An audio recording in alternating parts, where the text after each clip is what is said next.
Call to order the Board of Supervisors meeting for the town of Sevastopol for Monday, September 18th, 2017. Please join me in the Pledge of Allegiance. What?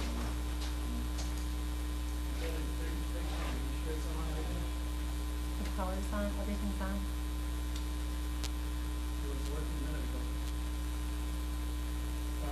All right. Go ahead.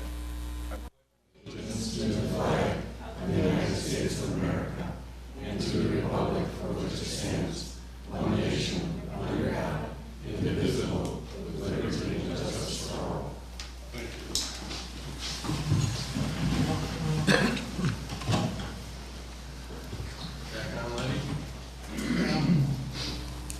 No, I got a horrible hump. But I'll take it. Go ahead. Okay, let's roll call to establish a quorum meeting. Supervisor John Stavenus. Here. Supervisor Linda Wade. Here. Chairman Dan Mokel. Here. Supervisor Chuck Tice. Here. Supervisor Tony Hink. Here. All right. Meet and greet would be next. We'll just identify ourselves and go around the table here and then through the audience. If you just identify yourself and where you're from, we'd appreciate it. We'll let Amy start.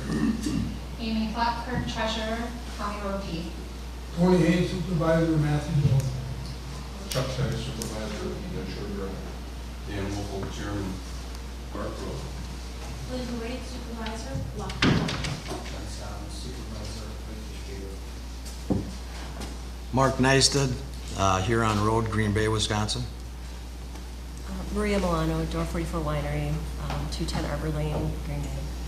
Steve Johnson, Arbor Lane, Green Bay, Door 44 Winery. Karen Gundrum, 308 North Joliet, Sturgeon Bay. Andy Gundrum, husband. Gary Londo, 4376 Everett Road. Bob Melton, 5490 County Road P. Kathy Johnson, County Road P. Kathy Marshall, Highway 42 North. Annie Grappak, Moore Road. Paul Deliriers, Pebble Beach Court, Green Bay. Mark McCabe, 5071 Bay Shore Drive. Nancy Goldberg, Glidden Drive. Jim Lutz and Rip Road. John DeDeal, 4451 Whitefish Bay Road. Norman Keno, East Dunn Road. Brian Troutman, 5767 Bay Shore Drive. Chuck Tice, 5070 Rip Road. Okay, thank you and welcome. Next on our item on our agenda is public participation. We'll go through anybody that would like to speak on a topic that is not part of our agenda.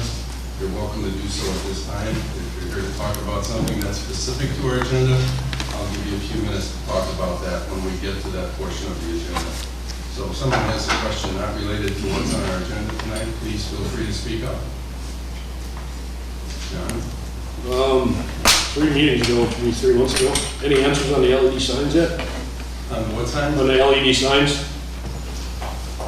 I believe we referred you to the Door County Highway, to the Door County Planning Department. If my recollection is right. Okay. And then I got an anonymous call that you personally went on somebody's property while he was cutting grass and told him to put a t-shirt on in our township. Did you or didn't you? I'm sorry. It's a yes or no question. Well, first, I don't understand the question. I got an anonymous call stating that you told one of the taxpayers to put a t-shirt on while he was cutting grass.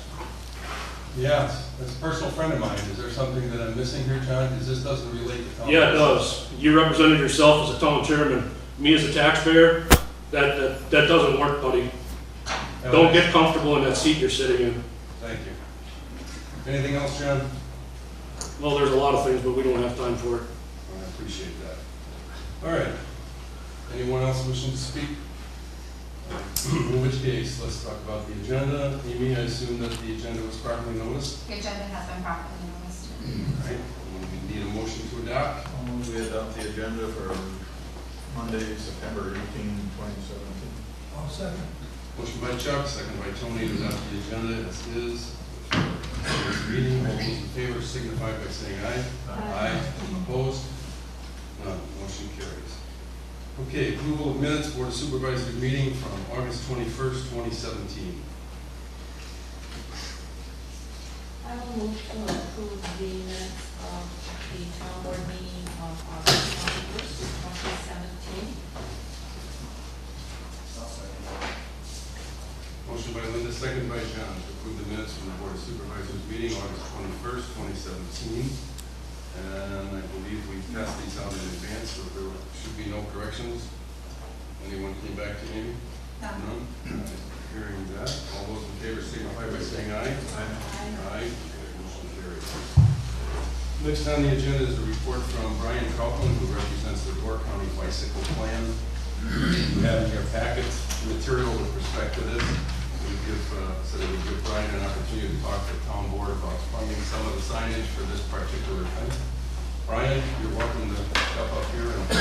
Okay, great. They also say I would never cut my lawn without my shirt on.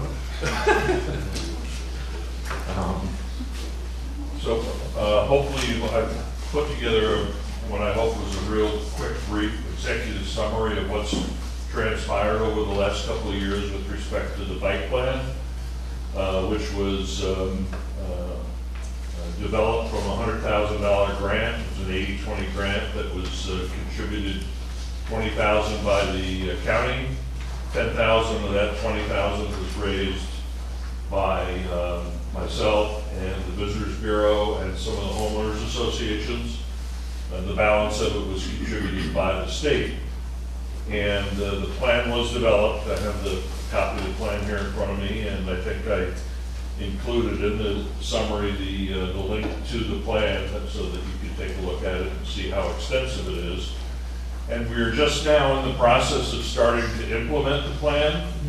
The very first loop is going to be called the Sturgeon Bay Sevastopol Loop, which is a 30-mile loop. And it will be one of 14 loops that will run from southern Door County up into Washington Island. Washington Island will have 2 loops. Southern Door will have 3 loops, and then the balance of them will be, the main part of the county. And we are in the process of trying to raise some additional funds for the signage that will mark these loops. And I thought, since the very first loop was coming primarily through Sevastopol, that I would approach you and ask you if you would be kind enough to consider putting in your budget some money that would be contributed and earmarked for signage for this first loop. Thus far, I've made sure property owners, which a part of this loop runs through, has made a pledge of $1,000. Whitefish Bay Homeowners Association, which also the loop runs through, has made a pledge of $500. And we're also in discussion with Glidden Drive Homeowners Association and Lake Forest Homeowners Association about making a contribution. And it would be extremely helpful to us as we progress to have, since the plan was developed by the people and by the municipalities, to have the support not only of the people but the support of the municipalities. And it would also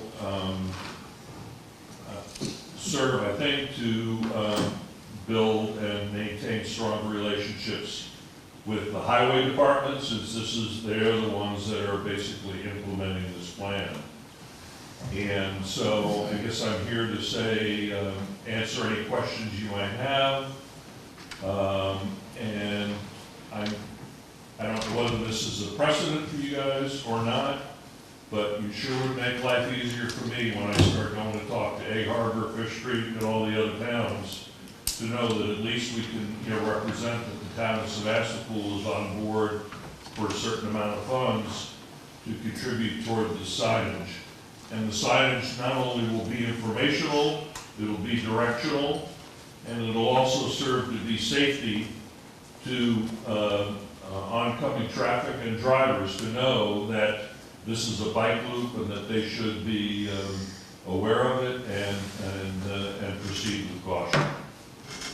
So that's my, I wasn't quite sure how much money to ask for, so I picked a number from $3,000 to $5,000.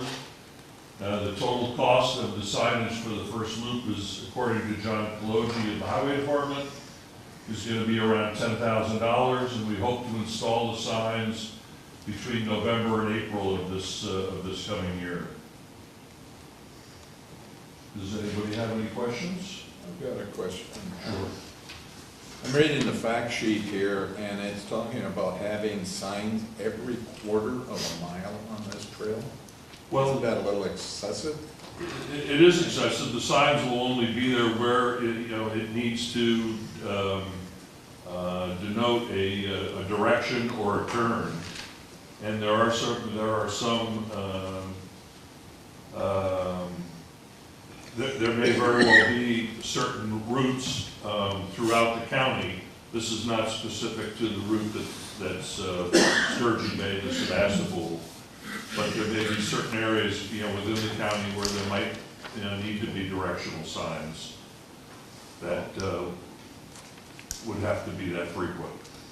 How big of a sign are we talking about? Like a speed limit sign? No. These are, and you've seen some of them around the county. These are small signs, probably. I don't know the exact sign of them, but they're probably Nature Conservancy signs? Yeah, exactly. And they'll have a bicycle on them. And I don't know the answer to the question, but I would guess that these would be 5x8 signs, small signs. Has this got tied to some project that they were talking about a few years ago about paving? This is tied to that same project where it's trying to pave a bike lane throughout the county? That would, part of the plan calls for some bike lanes further up north in the county, but you can imagine the cost associated with putting out a federally designated bike lane is 4 feet wide. So you can imagine what you would have to go through and what the cost would be to put a 4-foot wide bike lane on either side of Glidden Drive, for example. It'd be half a Bark Road. So, as you know, along Bayshore Drive, we don't have a bike lane, but at least we have a shoulder, and it does serve to provide some safety for bikers. Anyone else have any questions of Brian? Amy? Okay. Please, go ahead. Yeah. I counted about 14 intersections in the town of Sevastopol.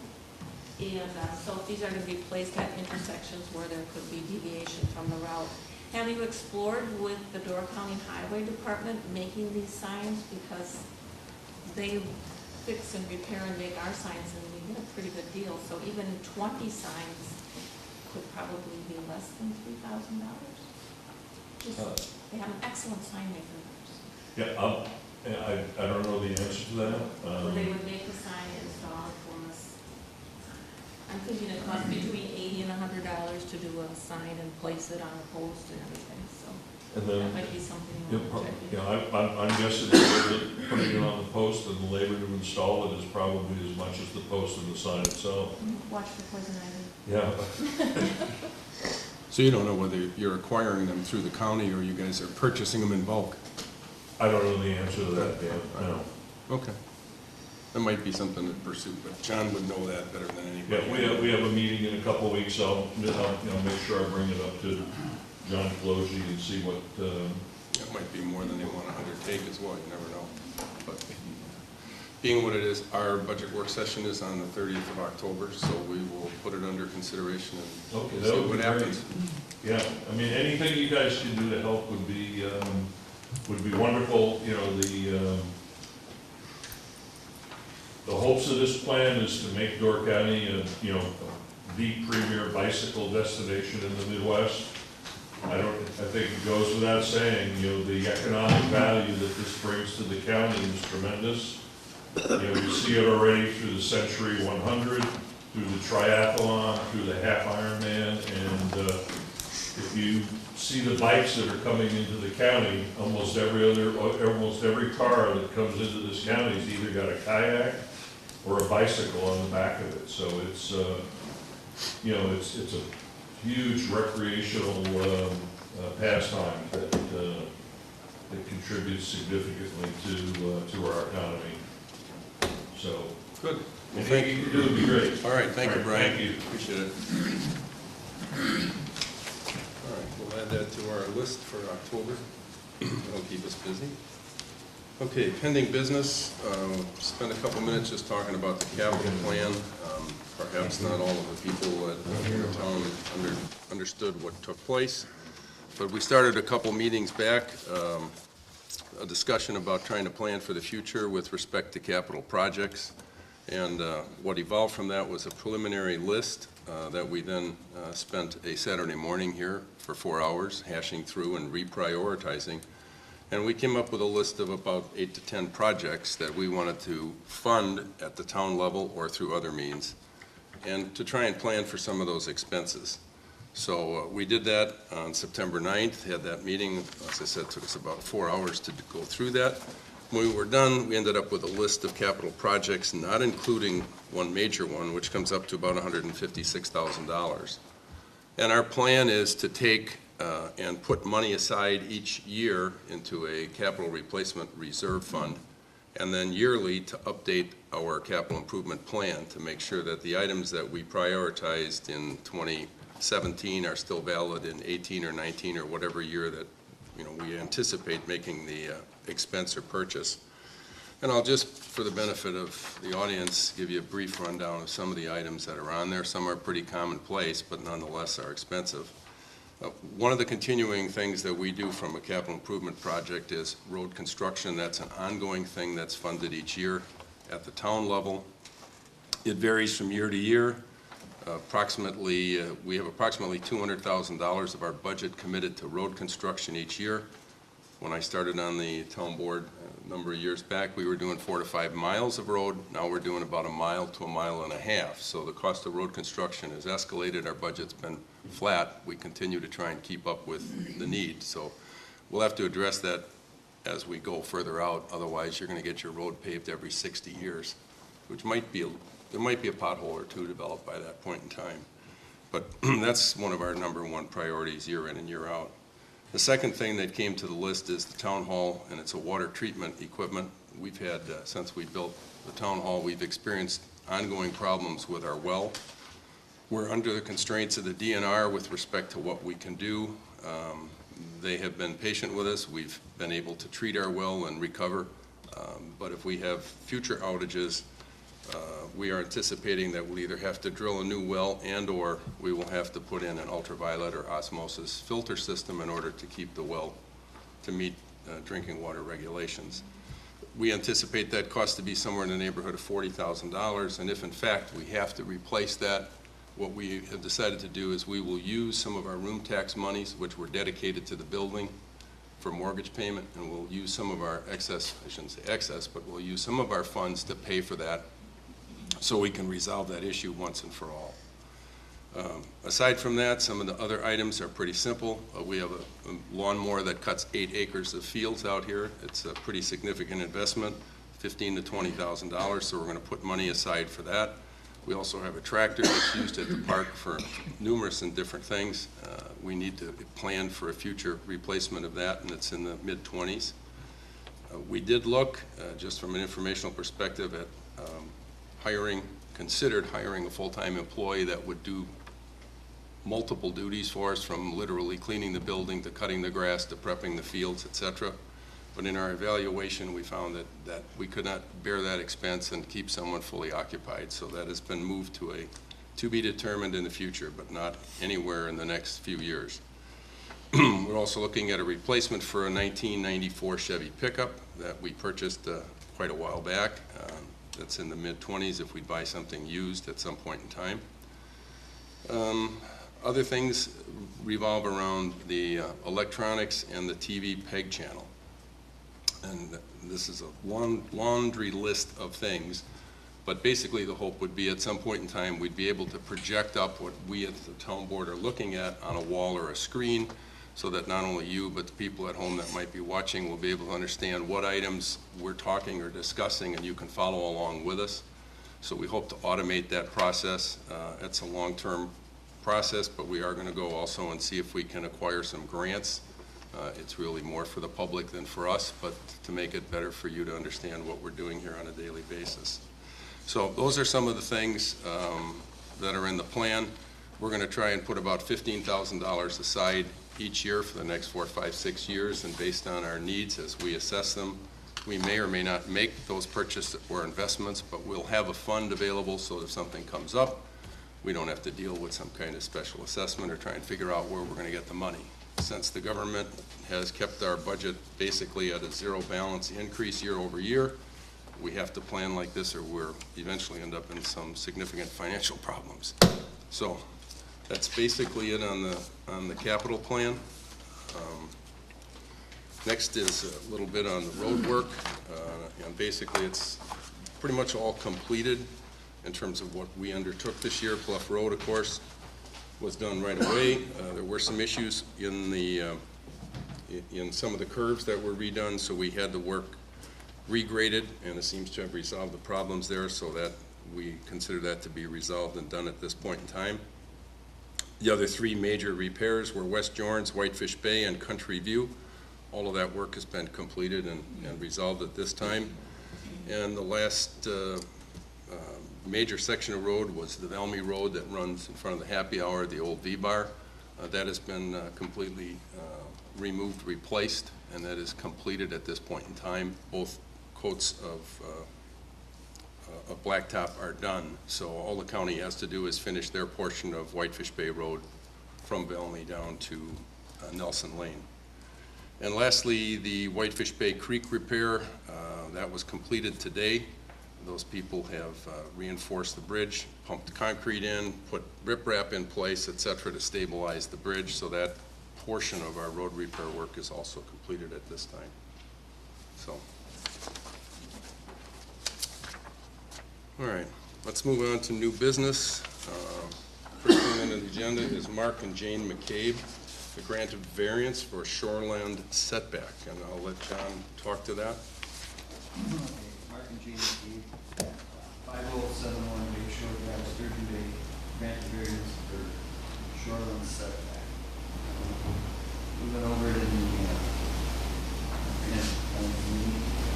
The only thing that really is in discussion is the patio that's marked in orange sheets. And it's 39 feet from the ordinary.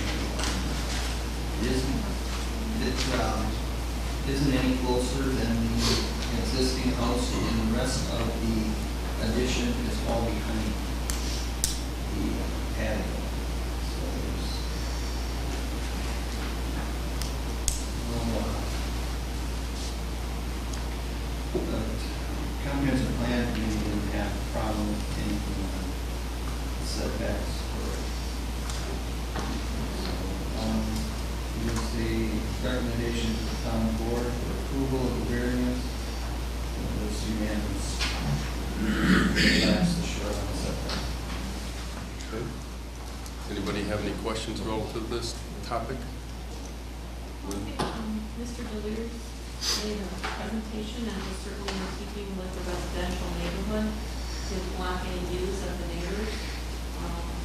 And the cave wish to become permanent residents, and this will allow them to expand that small cottage into a single-family residence. There's also a proposal for a detached garage, but it wouldn't be within the setbacks. So a variance would not be needed for that proposed detached garage. There was letters from the close neighbors too. Mr. McCabe, do you have anything you'd like to say in your behalf? Thank you for allowing us to come before you. Not a problem. Any other comments from the board before we have a motion? I think this, if you know the area down in the Little Harbor, the majority of those lots are undersized, where they're building, when you put the 75-foot road setback and the 75-foot water setback, you wind up with like 25, 30 feet of buildable area. So it's been past practice down there that the majority of those places, provided they put up a building and don't encroach any further on the high water than the original building is, these plans usually wind up going through, because you have to allow the people to build on the property. So I think this one falls in that same category. The architectural layout did not encroach on the high water mark any further than the existing building did.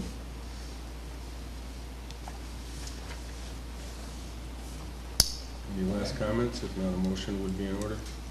Make a motion to recommend to the RPC for approval. I'll second that motion. Motion by John, second by Linda, to recommend to the RPC that we are in support of the grant of variance for the McCabe property. All those in favor signify by saying aye. Aye. Opposed? Motion carried. Good luck, Mr. McCabe. Thank you very much. Next on the agenda is a request for conditional use permit from Andy and Karen Gundry. How you been? This has been to the town on 2 different occasions. I don't want to cut anybody off. I want to give you an opportunity to have your last word, so to speak, but I just soon not cover all the ground that we've covered before.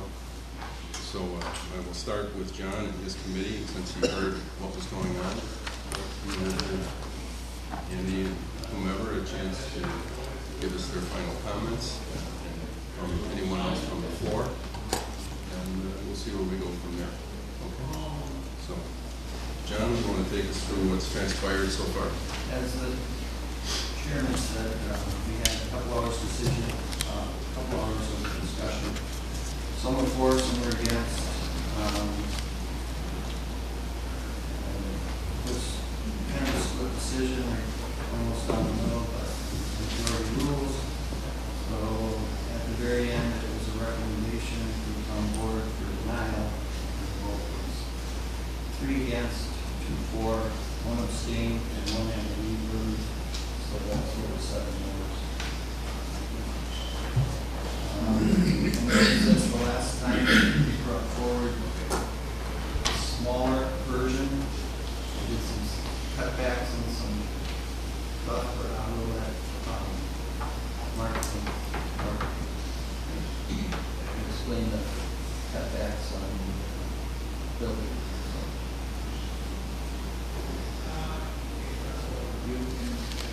Yes. Could I just clarify, the motion was to recommend not to support, and the vote was 3 in favor of that motion to not support, and 2 to nay, and 1 abstain. Reverse motion, basically. Correct. Okay. Anything else, John? Okay. Let's give the Gundrins a chance to speak. We'll finish up last. So Andy or whomever from your group would like to take a couple minutes? It's going to be a different face tonight. Okay.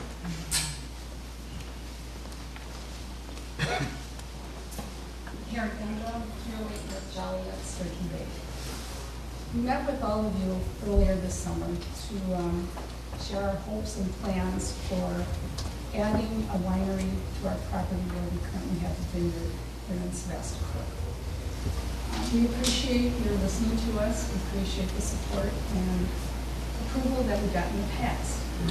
At your June 19th Board of Supervisors meeting, we asked for a rezone from prime A to general A. And I'm going to read right from the report because I'm not good at memorizing things.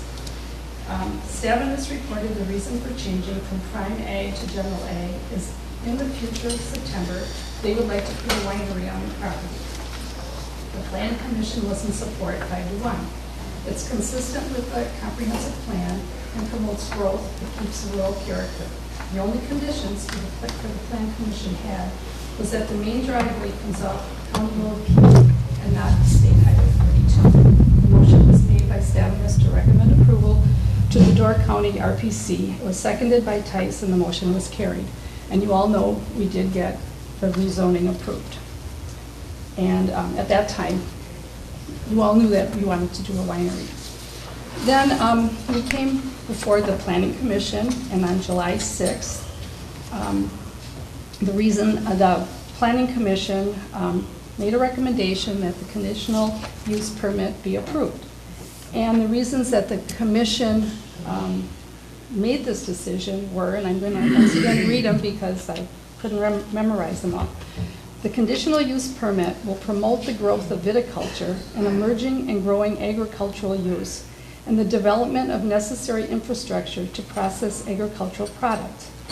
Applicants have undertaken significant efforts to take into account aesthetics and land use considerations in the design of the proposed structure. It is believed the proposed land uses will promote the continued use of land for agriculture purposes, one of the key goals of your comprehensive plan. And then it also said the commission believes the proposal is consistent with the comprehensive plan. And again, the one condition they put on was that we use Highway P for access to the winery rather than 42. So this is how we got to where we are, I guess. But now some things have changed for us. There have been some health issues in our family, and therefore we had to change our plans. We'd like to continue working with our vines and growing our grapes, but now we're working with Steve and Maria from Parallel 44 to have them build and run our winery. So now at this time, I'd like to have Steve and Maria share their plans for the winery and answer any questions they have, unless you have any questions for me. I think we're good. And I do have copies, I'm sure you all have copies of these too, but I do have copies of them for you. Thank you for your time.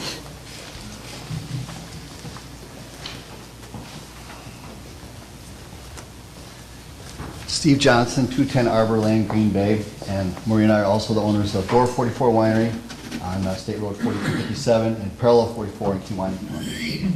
First, I want to thank you all for the opportunity to talk to you. Some of you I've spoken to before, some I have not. Karen and Andy, I think, have done an excellent job bringing forth the plan. Mr. Neistat, I think, has done a good job working with the zoning department to address all the potential issues that could arise for this use on this piece of property. My goal is just to kind of reiterate the work they've done, to be here, to be able to answer any questions people might have as to what we'd like to achieve with this place and how we believe it does fit in with the comprehensive plan. My understanding regarding the zoning of a particular piece of land is that if the conditional use is a permitted use for that property, the assumption is the applicant and the board will work together to address those concerns on the assumption that that conditional use would eventually come to pass.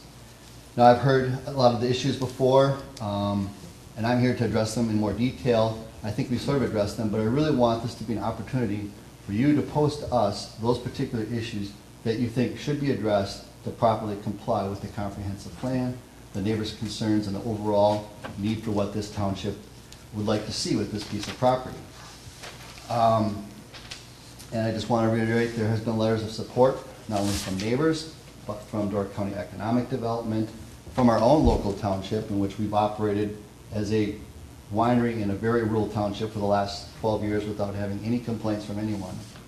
And to point out how the ag community of this township, from the research station to Dick Wiedemann to the School of Ag for Wisconsin to Matt Stashek of the Research Development Station, they're very integrally involved in what we do as a wine grower and understand the importance of the industry. So when they speak, they know not only of our experience, but others involved in the same endeavor. And I would just reiterate that those letters are very well crafted in terms of describing the importance, I think, of this issue for this community and any community, frankly, in Wisconsin regarding this issue.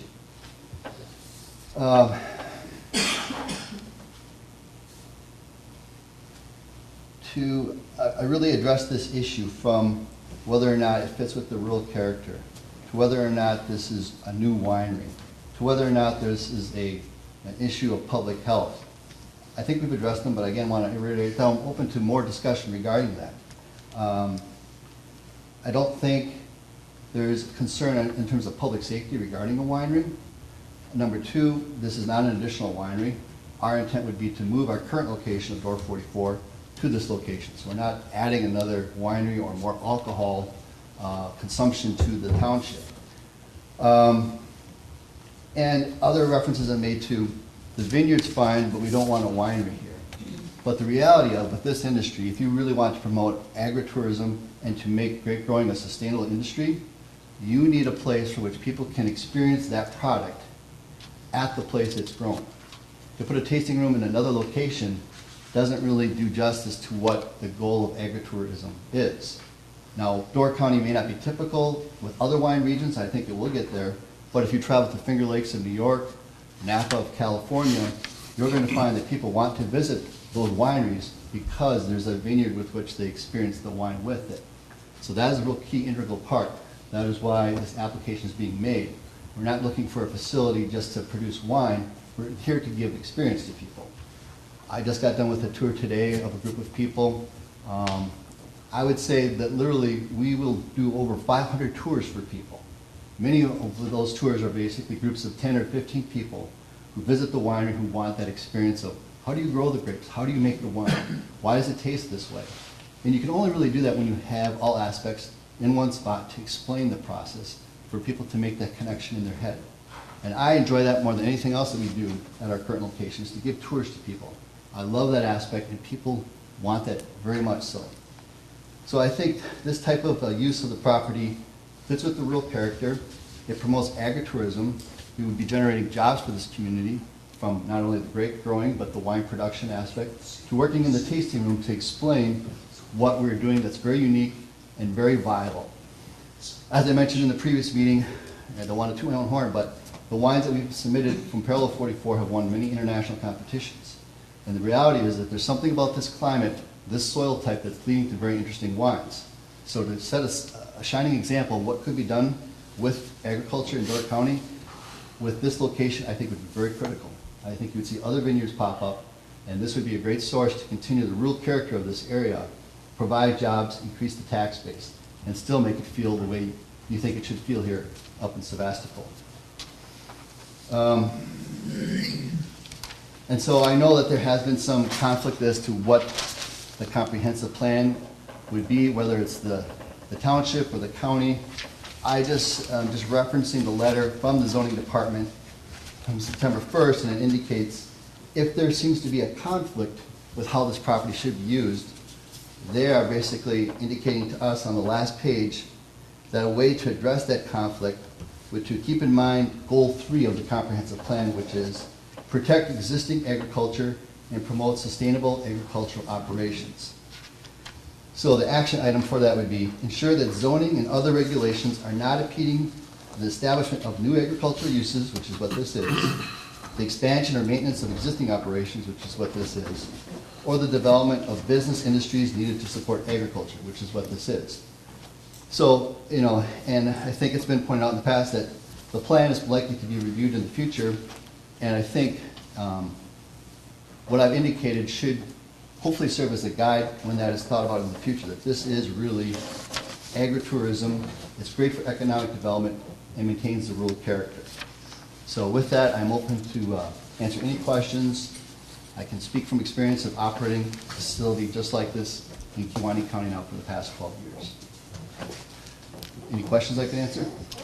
If you're splitting your resources between Kewaunee and Door, you think you have that covered as far as pulling personnel or adding new personnel so Yeah. that both operations are successful? Yeah, the great thing about this is that myself, my vineyard manager in Kewaunee County, along with my dad, tend to that property.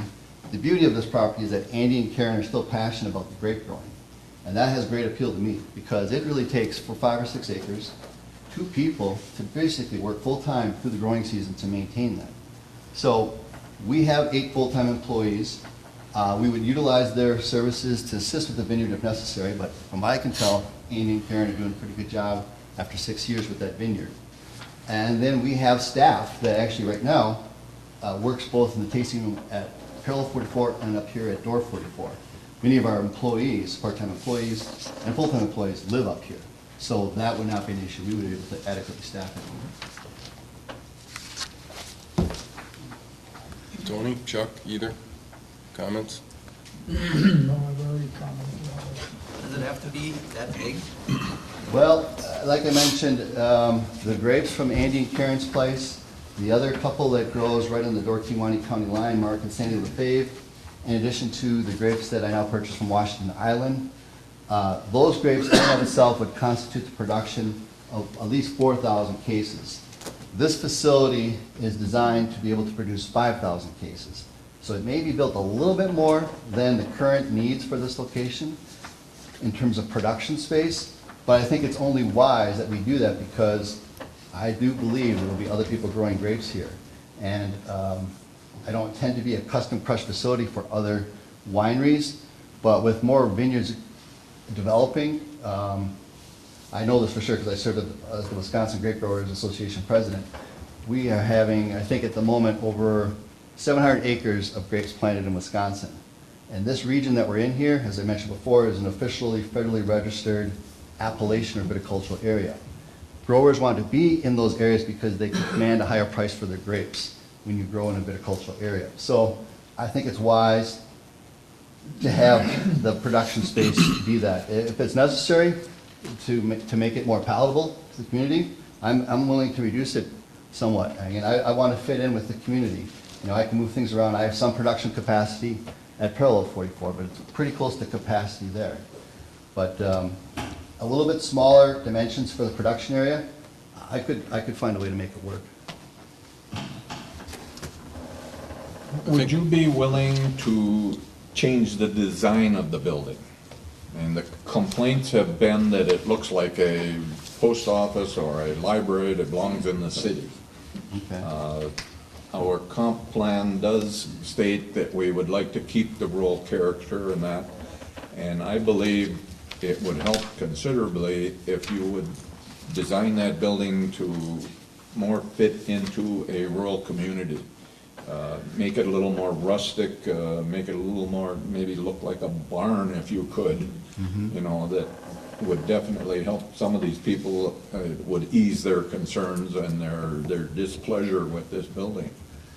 Yeah, I mean, we're certainly open to making sure the aesthetic of the building fits in. On the inside level, though, from a production standpoint, we couldn't deal with a barn being moved there because it just wouldn't work. I understand you couldn't move a building and use it, but, right.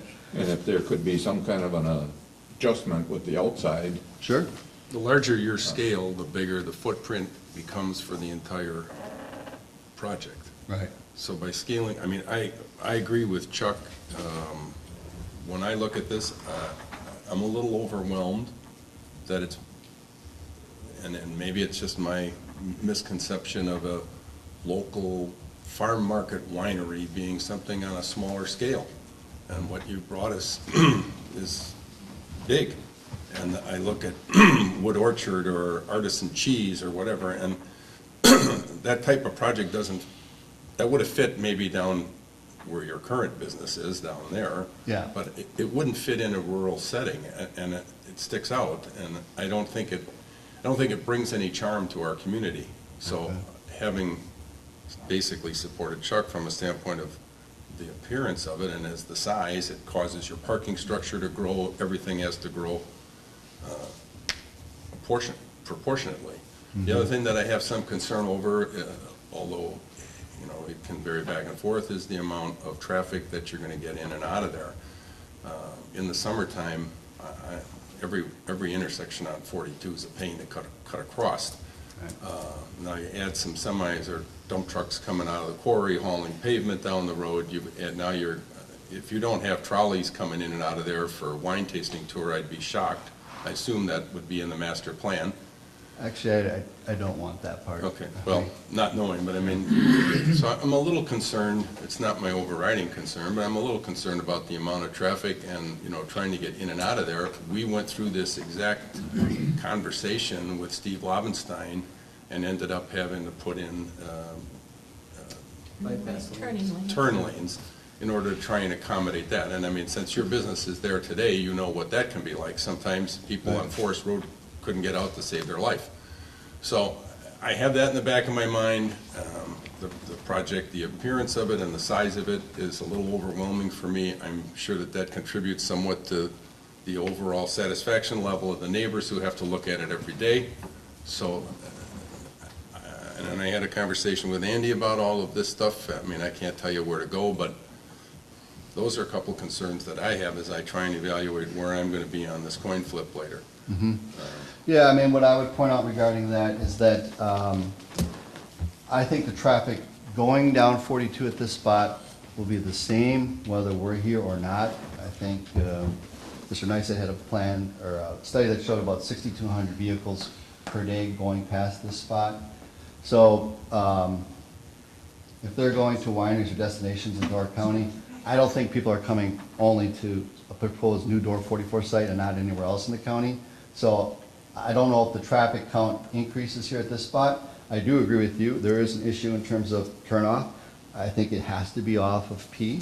Right. I also would indicate that the driveway here to access the winery would be at the most eastern edge of the property, so as to avoid any dust or noise to the existing neighbors that are on P.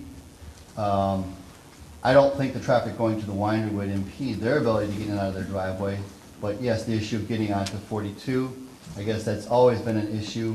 But, you know, there are other wineries on 42, and I don't know what the speed limits are at those particular locations, whether it's Orchard Country or Harbor Ridge. But as mentioned in previous meetings, maybe it's possible to get a slight speed reduction through this portion of 42. The other thing I would point out, though, is I think with our current location in Grandma Tommy's, there's two businesses there that people are trying to get into. Right. Here it'd just be one, so I think the number of cars trying to enter and exit on 42 would not be as high as the volume that you see right now at our current location with Grandma Tommy. But in terms of the aesthetic, yeah, we're more than open to address that, and we want it to fit in. I think a lot of the other concerns, as I've read all of the people's letters and their concerns, and we're looking at the traffic as one. There was a letter, concerns about dust and pollution.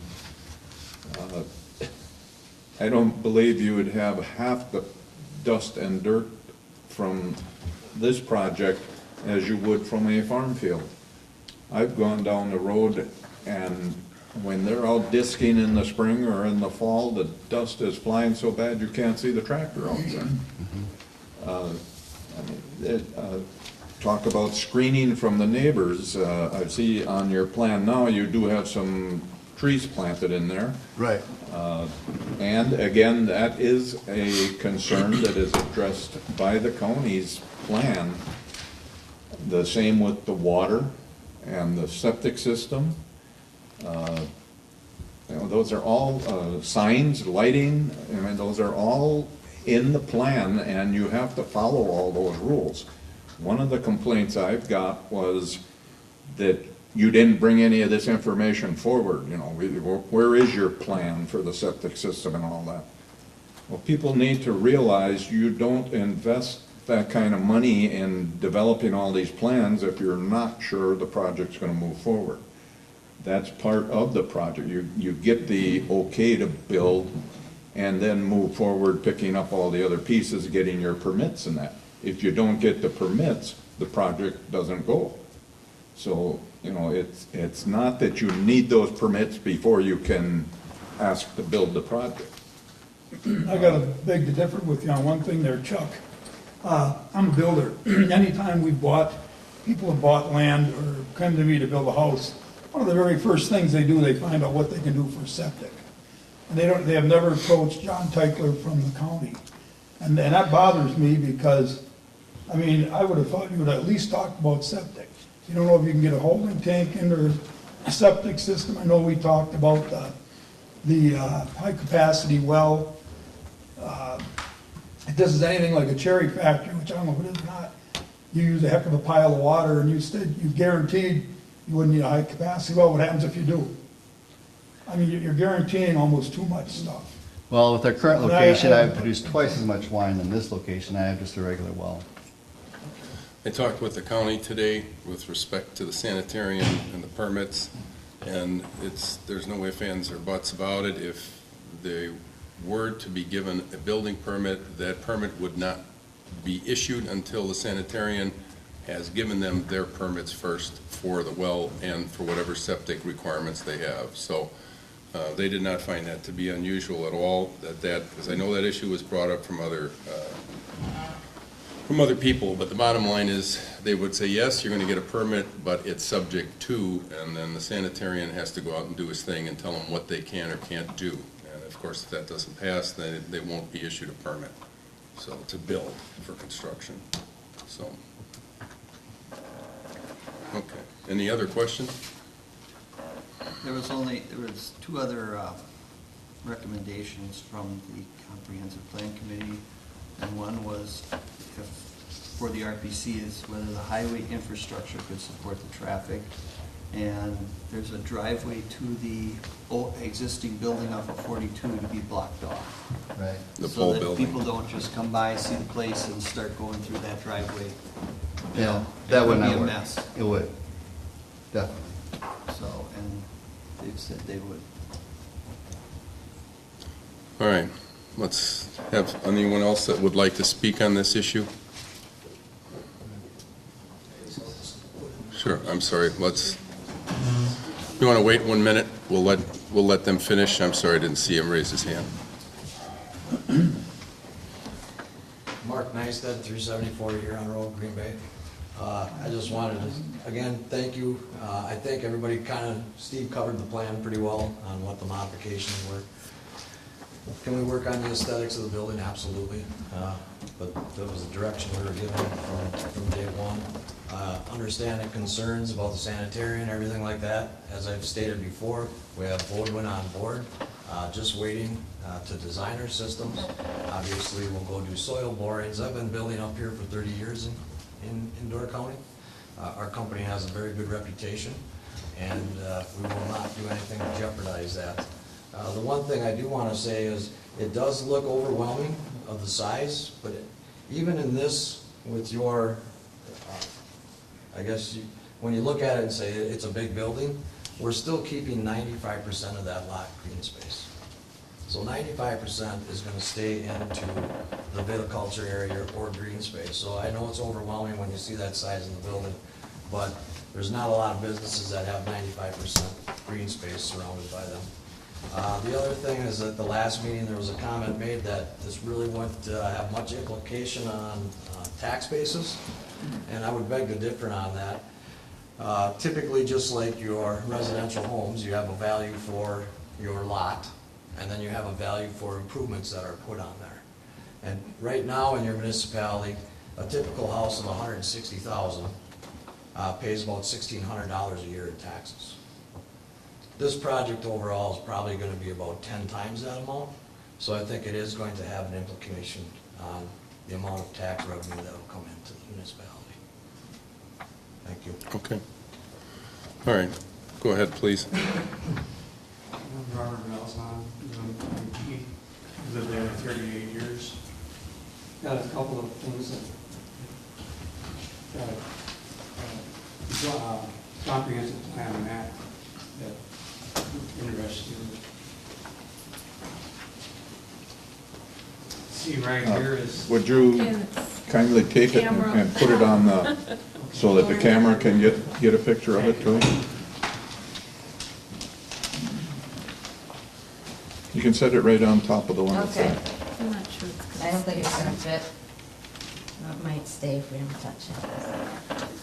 There's 3 areas that are on there diagonally across the Sir, center. why don't you go over and describe it there, and we can get you on the mic as well. Please.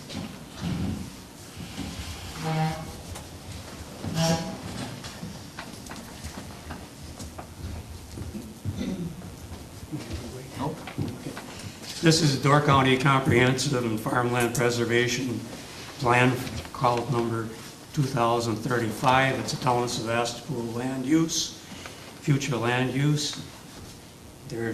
We, the town, has created, along with the county, 3 corridors for approved commercial development. This first one is from Highway 42-57 split, along the highway, both sides, down to the township line. The middle one here is in residential and commercial by usage, and this is in the Institute area. It's on the northwest area of Institute. The third one is same, it's by use, commercial and residential, and it's more or less the whole area of Round Valley. So there's 3 alternative approved corridors for commercial use. This is where we live, and this is the property right here, which is agricultural, and our properties here are rural residential. I'd like to read a few statements if I could, please. In 2005, the town of Sevastopol decided to initiate a comprehensive planning process to ensure that we would have a say in land use decisions on the Wisconsin Comprehensive Planning Law. A plan committee was appointed, and Omni Associates of Appleton was selected to facilitate a community-based planning program. Several public hearings were held throughout the ensuing years, and our comprehensive plan was adopted on October 30th, 2008, as required in Wisconsin statutes. The request area does not show commercial zoning on the town of Sevastopol map. This comprehensive plan, you owe it to our taxpayers and the people who have spent so much time on its usage. This map, as it says here, was adopted by the Door County Board of Supervisors December 16, 2014, effective upon distribution per Wisconsin statutes January 4th, 2015. And just a more personal, see as prompt as I can, Mr. Chairman. Yeah, go ahead, give you a couple more minutes. There has been set criteria for issuing a conditional use permit. I have included in my letter to you 2 sets of criteria, town and county, and they're in what we submitted. Almost all of these criteria negatively affect the comprehensive plan.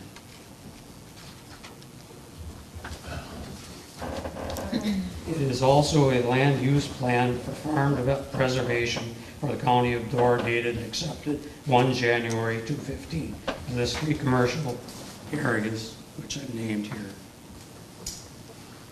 These are the areas where the 44 winery should be located, not on an alfalfa field in the open next to rural residential zone properties. If due diligence was done prior to the first attempt to get this proposal through the town planning board, it never would have caused the debacle that we're in right now. The residents of Sevastopol were never made aware of what was on the agenda of the planning board, the original zoning change. At that time, there was nothing about a meeting date, time, or what to do. The bordering residents were not notified whatsoever. We could do nothing either way.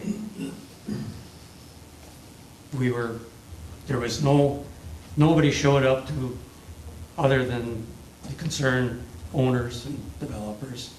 Nobody showed up because nobody knew anything about it. So the board, 4-1 vote, did approve the zoning change. We've done some better here. To the credit of our town clerk and some board members, that non-policy has been dropped. Now, landowners in a 300-foot radius will be notified by mail. Thank you, board, for your decisions. Please do not allow this out-of-place winery to be built on this land. Thank you very much for listening to me. Thank you. Anyone else wishing to speak? Give me just 1 minute, Annie. Anyone else from the opposing viewpoint? Let's give them their due for a minute.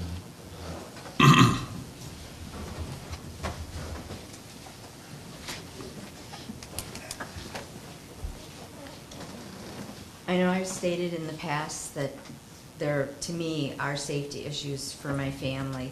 But I also wanted to bring up one thing that no one has is, as far as they talked about, there's, with the summer traffic, you don't have the buses and that. But in the summer, you're gonna have a lot more motorcycles going down that road to the motorcycle park. And I know there's times when that's groups of 50 or more motorcycles going right by. And at our house, we have 3 adults and 6 kids from ages 2 to 17. And we go through probably a minimum of 7 gallons of milk a week.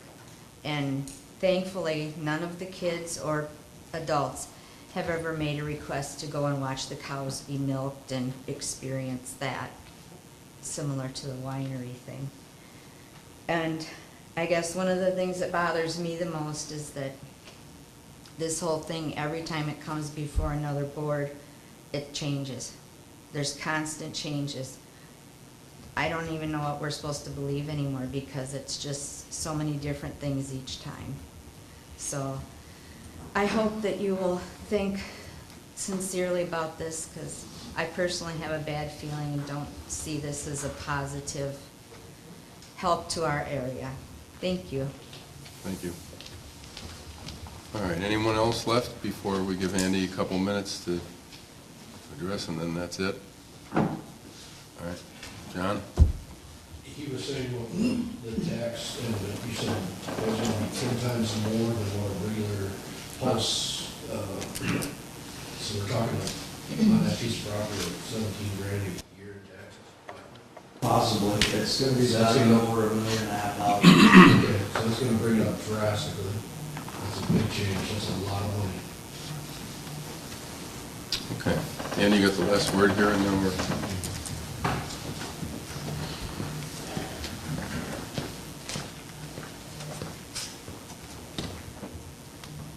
Some people have the thought that, why didn't he ask questions before he got into it? Karen and I looked at this property in 2011. We met with Door County Planning and went over the entire zoning and what I brought up the other day, Door County Coastal Byway Corridor Management Plan. This is not a commercial area. This is keeping the farm culture intact.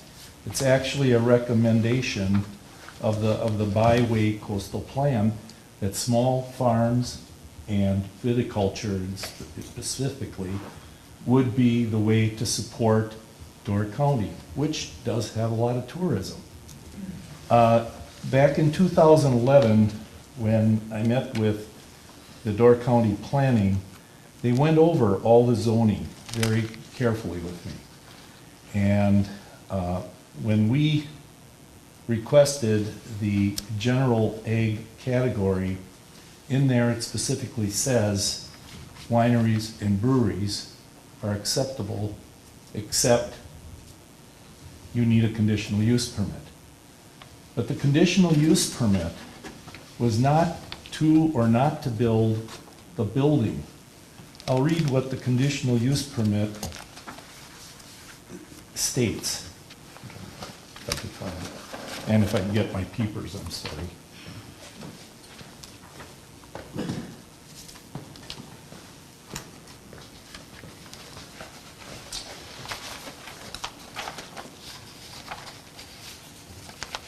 Conditional use permit.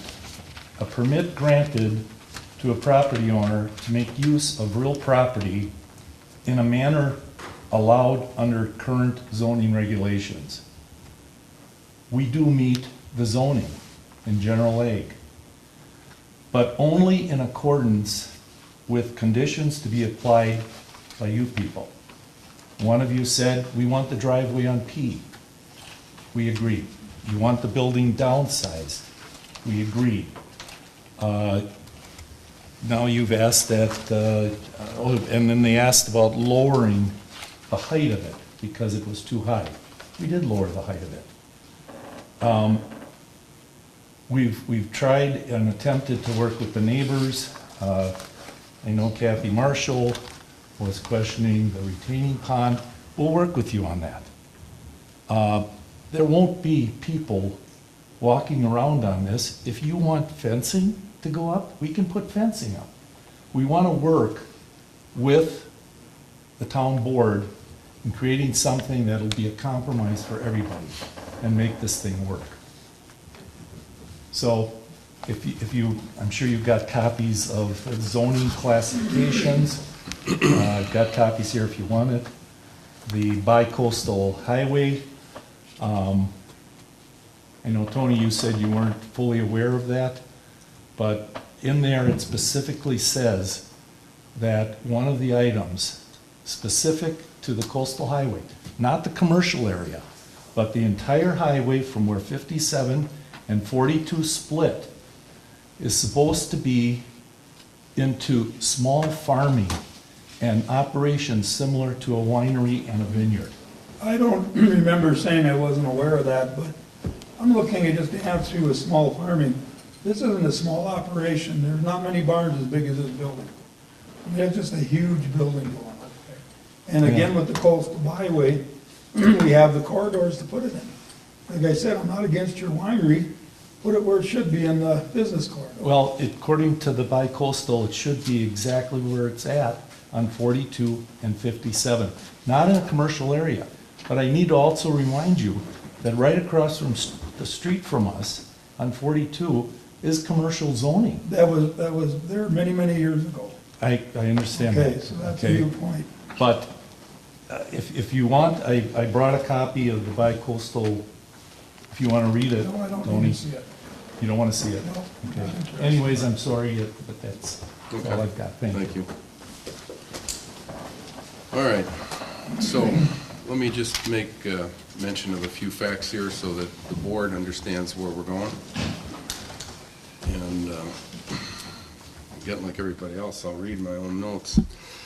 All right, although our planning committee has evaluated the application and is making a recommendation to us, the board tonight, to deny supporting a recommendation to the RPC, the town board, of course, can decide to reassess or follow the recommendation, and that's a decision that's made by us. If we decide we want to support the project, we can do so, and we can do so with conditions or changes. However, any conditions or changes that we want, if we decide to go that route, we need to be specific about what they are in nature and not go back to the RPC with some very loosely structured guidelines. Now, on the opposite side, if we should decide to deny supporting the application and support the Planning Commission's work, and believe me, we're not in the habit of trying to make their life difficult, we can still request to the RPC that they consider any additional changes or conditions. Now, obviously, telling them we don't support the project, but in the same breath, asking them to make sure that the building is yellow, for example, or whatever, sends a mixed message to the RPC, which makes their job also a little bit more confusing. But that is one of our options. Or our last option is we can do absolutely nothing and leave the decision to the RPC, which frankly I don't know that that's the option we should consider, because we're passing the buck, and I'm not sure that that's really our job to pass the buck. But with that as a backdrop, we wanted to state that. I also put before you tonight a conditional use permit worksheet, and there are in front of you 9 or 10 questions that you can look at the sheet if you're undecided on where to go, and answer the questions and help decide in the old Ben Franklin balance sheet the pluses and the minuses, and help you and, for example, myself, reach a conclusion on where we want to take this.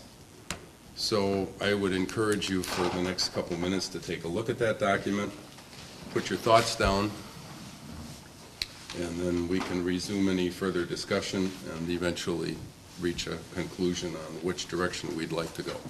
So why don't you take a couple minutes and just take a look at that document if you haven't seen it. Make a note of your thoughts, and then let's resume. So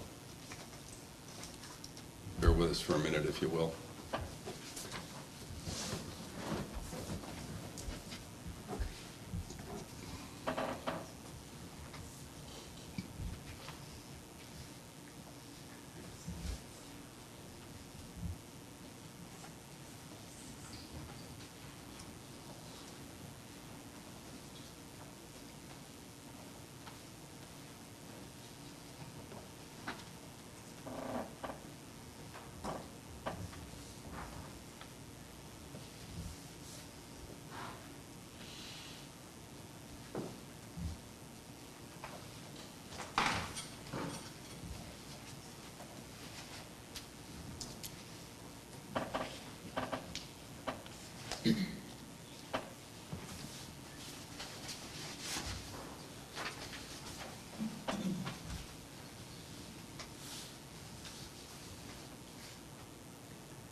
So, discussion on where you want to go. Well, at the first comprehensive plan committee meeting, the Gundrums were there, and they said that this was going to be a small mom and pop operation. And at the second one, I did not make, Tony was the chairman of that one. And when I think Mark missed the first one, so we didn't have the size of the project. And I just think the size of the project is too massive. I mean, by the time you get the impermeable surface with the parking lot and everything, it's a huge undertaking. So.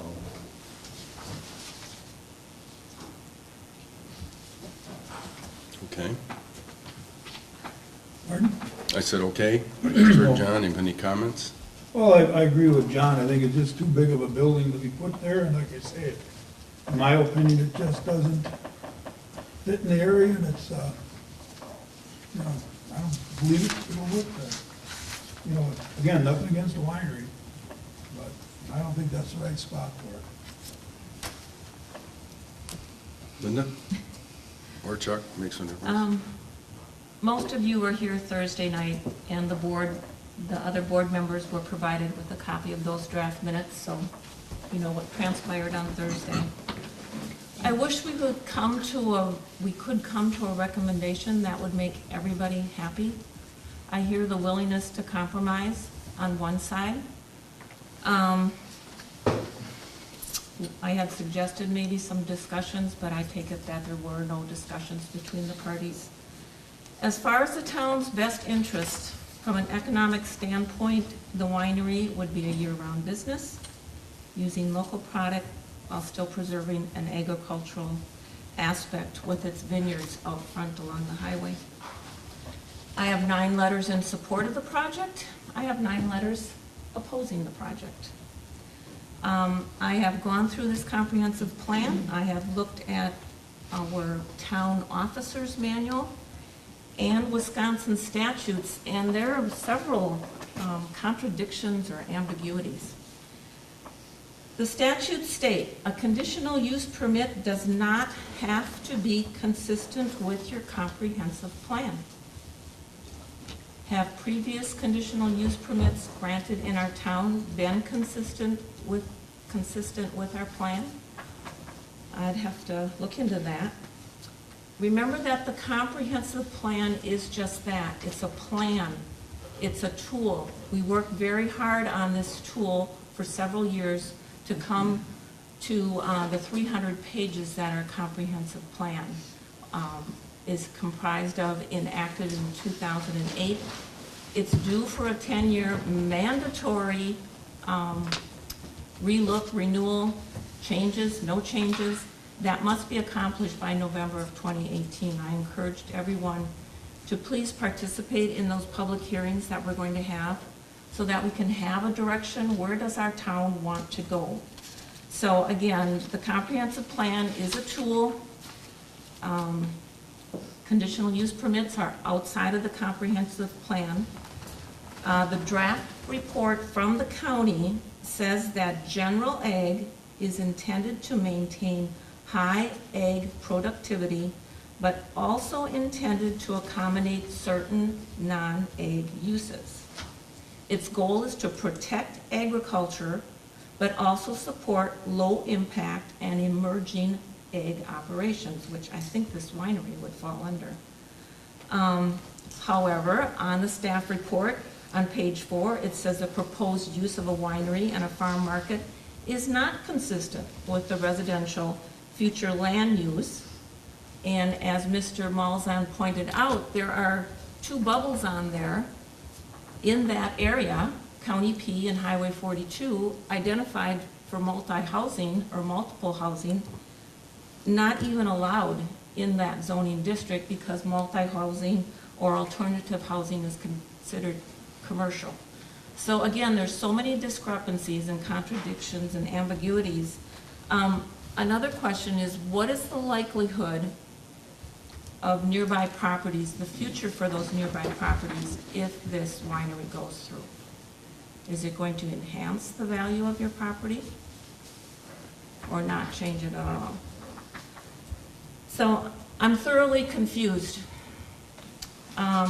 I'm inclined not to offer a recommendation at all, but as our chairman said, you can't hardly back away. We are assigned with that task. We have a plan commission, we have property management committee, we have a park committee.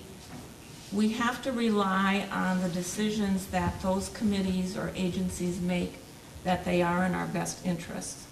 So although it was a very close vote at the plan commission meeting on Thursday, in a democratic society, majority rules, the vote was 3-2 that we not support this request. So, I'm still confused, but like I said, I'm not going to start nitpicking the decisions of our committees. I was in favor of supporting this project, but I'm not going to nitpick committee or agency decisions. And again, it's a recommendation to the Door County Resource Planning Committee. They will be making the ultimate decision. And you will be notified of that hearing date. I believe it's October 19th, 2 p.m. at the Government Center. That's where it stands right now. Chuck, do you have any comments? I agree with Supervisor Waite. The comprehensive plan, which I have here, and I've got several different flags on it, is just that. It's a tool. It's a plan.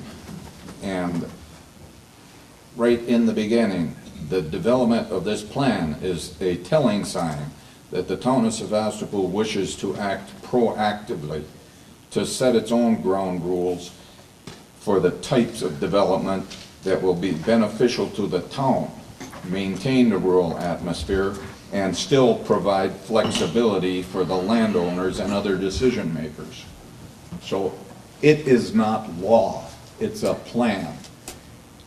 A big argument, well, as we go through this too, that plan also recommends that we develop more business in our town to keep our children here and get them decent jobs, decent pay. It goes on numerous ways to attract tourism, to get people up here spending money. And I mean, that's the whole part of this plan. Now, people are constantly saying this is a big commercial business. I believe you have to stop and look at what we anticipate in those bubbles as commercial business would be more in the industrial size of that definition. This winery is more in the farming. You're growing the product on the land and you're trying to utilize it, turn it into a viable product. It would be no different than if somebody came over there and bought that 20 acres up and then started buying up more land and wind up with a concentrated animal feeding operation. Now you're going to have multiple manure facilities and multiple feed facilities. I mean, that's farming. You're not going to stop that now. So, I mean, this is just one more aspect of farming. And all of these plans, the county zoning plan here, I got that. The coastal byways plan that Andy talked about, sitting right here on my desk. They're just tools. You deal with them, you try to plan, and the town has to look out for the best interests of everybody. I don't think we need to be stepping on anybody's toes, telling them what to do on their land. I mean, I think this project should go, personally. I would like to see some conditions put on it. I agree there that it is overwhelming the way it stands there. And my biggest concern, as far as our group should be, is the design of the building. If we could get a more rural, rustic-looking building, I think it might appease a lot of people. The county is going to look at all the other problems. I mean, the lighting, the well, the septic system, signs, hours of operation. I mean, this is all things that are in that zoning plan and have to be agreed to before that permit is issued. So this would be our opportunity to get a business in our town, but be able to work with the people and get it into something we would appreciate and be proud of. So I had a lengthy talk with Andy on this. And I've taken Dan's list here and gone through it, and I have to answer yes to every one of the questions. I don't see how it's going to hurt the property values. I think it's going to enhance them. It's going to hopefully lower the people's taxes, because now we will have a larger revenue stream. And I can see Mr. Melzon shaking his head, and I'm probably right there with you. You'd never see taxes go down. But it definitely would help them from going up. So, and look at it from that standpoint. Traffic, that's going to be the state's big problem.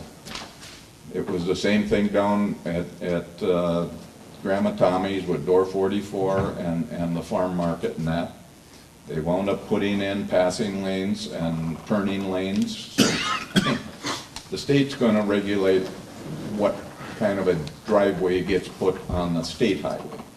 And already the project has conceded that, and they would put their driveway on P. Now, P is definitely going to have some traffic problems. It has it now. But it's not the only place in our town or in the county that's got some problems. And there again, the state is working on them. I wouldn't like to see a roundabout put there, but maybe we'll get a J-turn like you have down in front of the Southern Door School. There will be something worked out to solve a problem when it really comes to a head. Right now, we're just perceiving these things and we don't know for sure. So, I hate to go against our planning committee's decisions, but I think they erred in the way they looked at it, and should have taken the opportunity to work with these people and come up with a viable plan.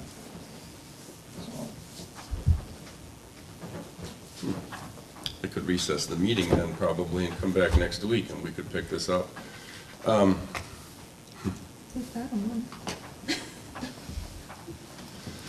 Well, this is an interesting conundrum. I haven't changed my mind with respect to the size of the building or its appearance. I guess I would have to say to you, what could you live with? Tell me. I mean, I know you could change the face, that's a no-brainer. What could you live with versus what you are proposing? Because it just proportionately all grows. Well, right now it's 10,000 square feet.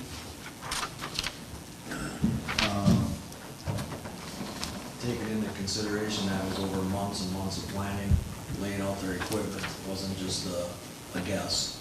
Oh, no, I hear you. We have big space and everything else, so really that's, up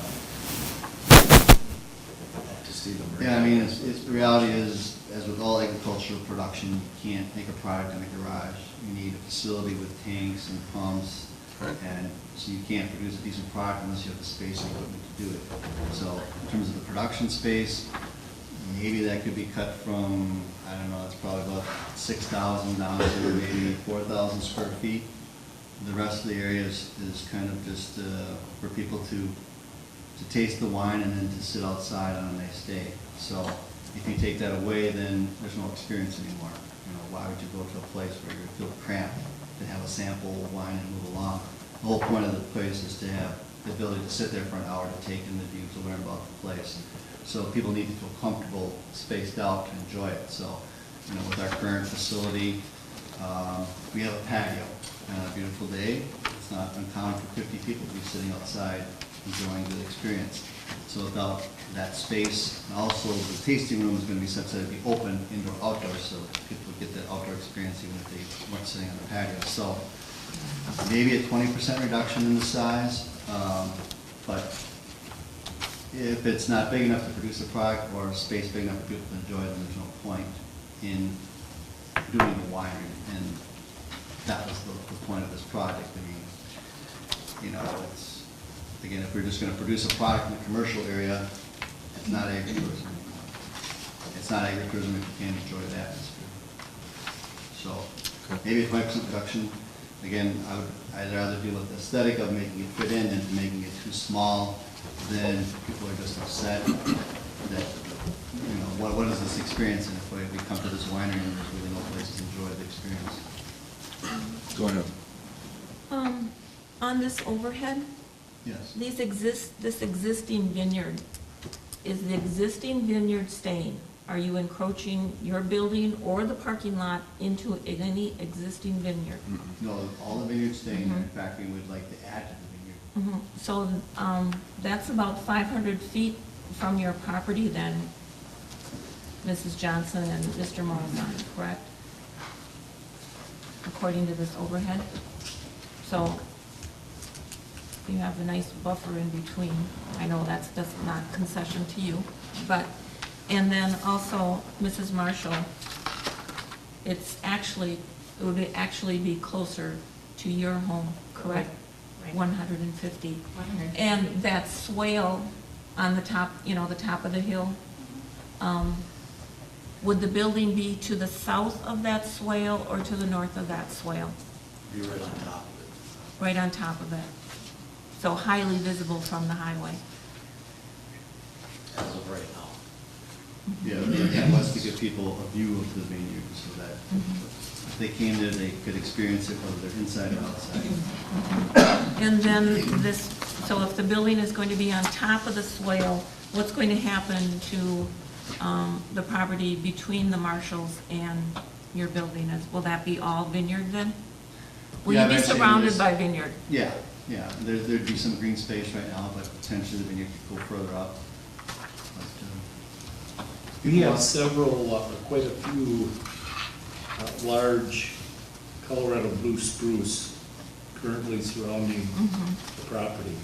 They were planted years ago. If it would help with Mrs. Marshall, I'd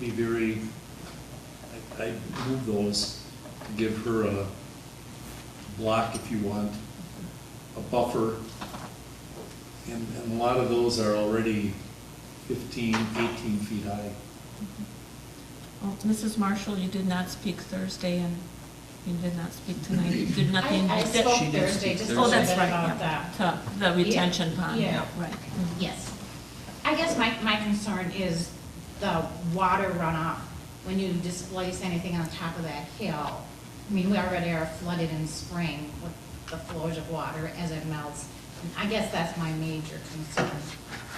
And I would just point out, I think Mr. Knight said it before, that if there is runoff, the county's going to deal with it regarding the retention ponds that are necessary to do that. So we would comply with whatever the county thinks is necessary for a runoff issue. Plus, there's also an option for pervious asphalt. We've been using that lately. It's a bigger aggregate, it's a pervious surface. So it's not impermeable, it doesn't run off, it goes through the asphalt. So just for the sake of arbitration only, because I have not made up my mind in this coin flip today, if you were to state your top 1 or 2 revisions that you would ask of their property, what might they be? I know it's, if there was something that you could, I mean, just off the top of your head, whatever they are, what might they be? Top 1 or 2 things. If you knew it was going to happen, but you'd really like to see this happen as a condition or that happen. I would agree with your prognosis on it. The building is out of place as built. The appearance.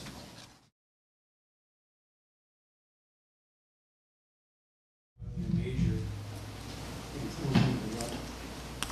Just as a matter of fact, the facial heights are listed in the handout for the prior decision.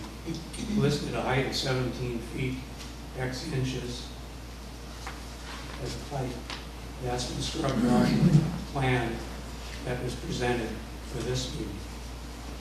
So I guess in my own mind, there's a major doubt on what I heard and what I read going through. I have the full plan from the last meeting, and I have the full plan for this meeting, and there's discrepancies between them. I believe the building was reduced in its height by what? I think 3 feet was the last time we did it, 3 or 4 feet. We've changed it enough times that it's hard to track. We've just been trying to accommodate. Right. And I understand his concern that things change, but that's what this conditional use has been about. Okay. There again, there's no notification in the plan of a change. I just negative. Plan he has today is the same plan that was here Thursday. Okay. So we think the building is, I don't even know anymore myself, it's 308 feet tall? No, I'm just kidding. It's how tall? I can take a look at some cross sections. Thank you. All right. Is there anything else while he looks up the height question for me? Fencing. Fencing and what? So that if there's people in the vineyard, they're not also looking in. So like our yard. a cyclone fence would be adequate, or nasty barbed wire with razor blades? That would work. Okay. Sorry, go ahead. The back half of the building is approximately 18 feet, and then the front half of the building, which, I know you guys don't like the design, but this building on the back, on the front, has a 12-foot bearing height, and then it's probably a 4-foot truss, so it's probably about 60.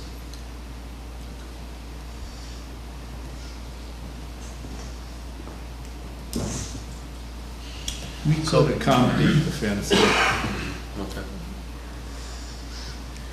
The reason the large building in the back is larger is to accommodate the tank size. All right.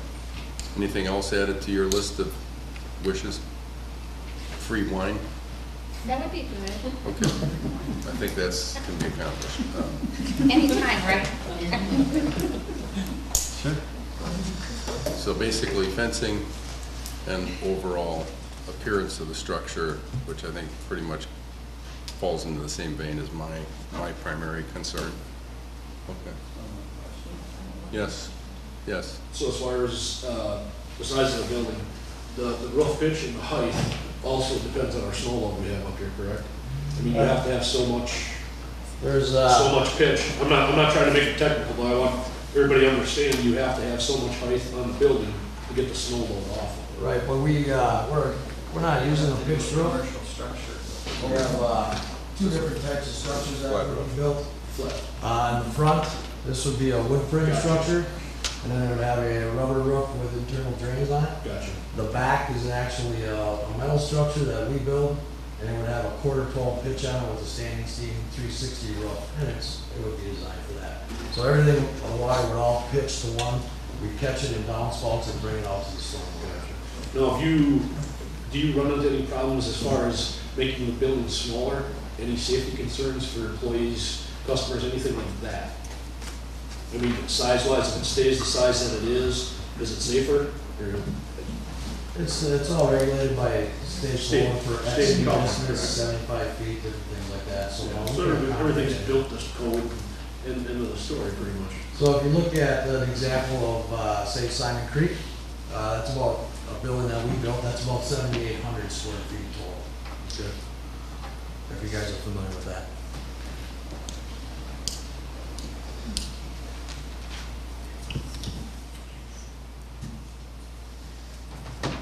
Okay. I guess my question is, not being that well versed in all of the nuances of this process myself, if we were to attach conditions, how do we deal with the fact that we would like to have a different design? Because that needs to be a specific condition if in fact it were to be approved. And your timetable is what, October 19, is that? October 19th is the RPC. Okay.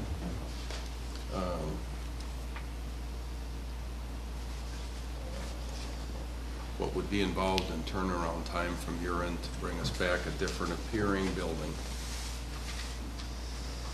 Something that fits the character, a little more charming, if there is such the proper use of the word? That's a hard question to answer.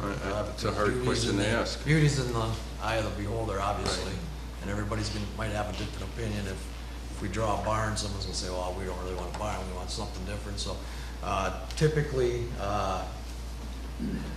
with everybody's input, I mean, we're looking at minimal a month. Okay. To redesign.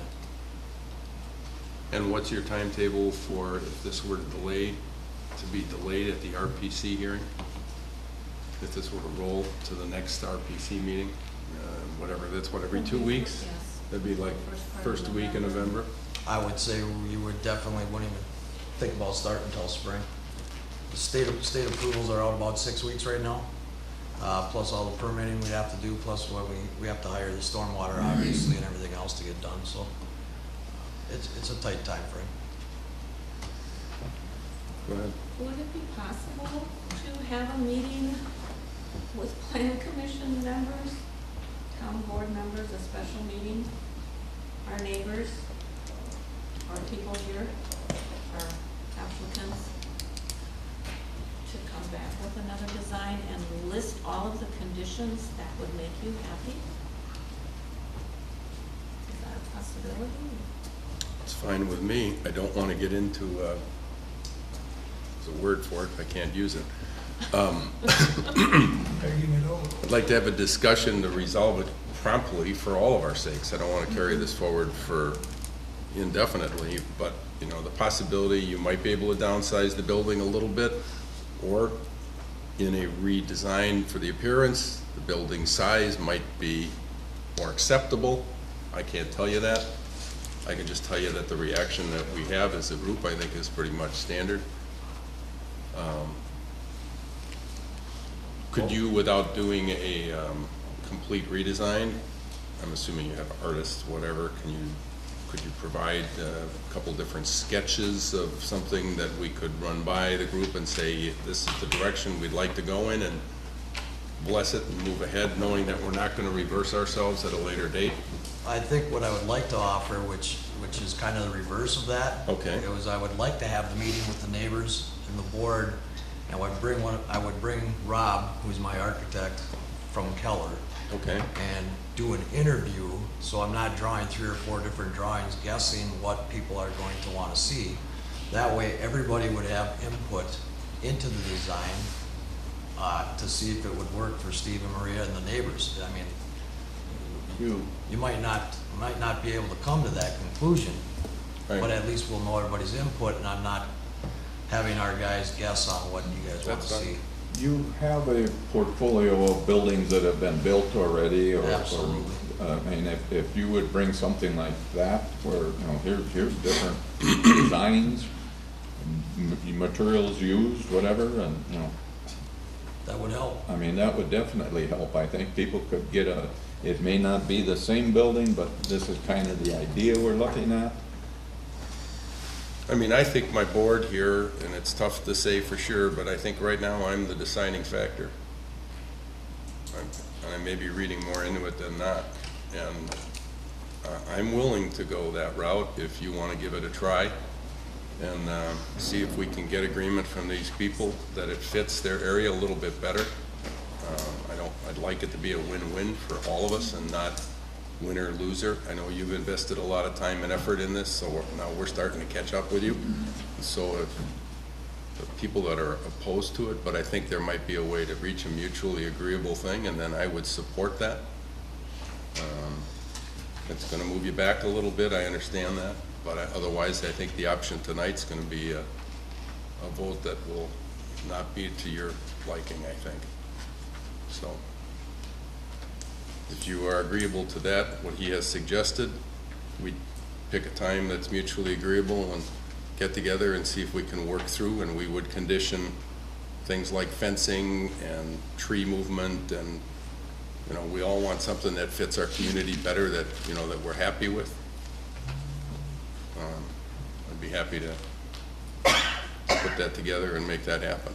Any of the members of the comprehensive plan committee should be there too. I do too. I mean, I absolutely agree. I'm just saying, I want to make sure that both groups here agree that they're open to doing that, and we'll pick a time and pull it together. It doesn't have to be an all-day meeting. God hope not. I think that's a great suggestion where we can come together and just talk out between us. Okay. All of us as a large, everybody's good. All right. Then, with that being the idea,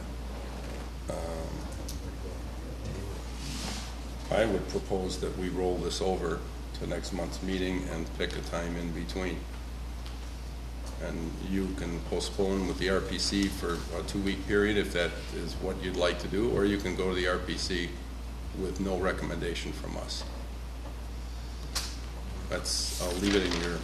No, we could have done that before. That's why we wanted to come back here and talk. And I don't want you to go to the RPC with no recommendation. I want to pass the buck, but I want to make sure that we have reached a conclusion here that makes sense for everybody.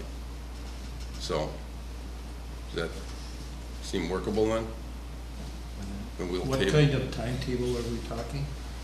As soon as we can get all the parties together. John?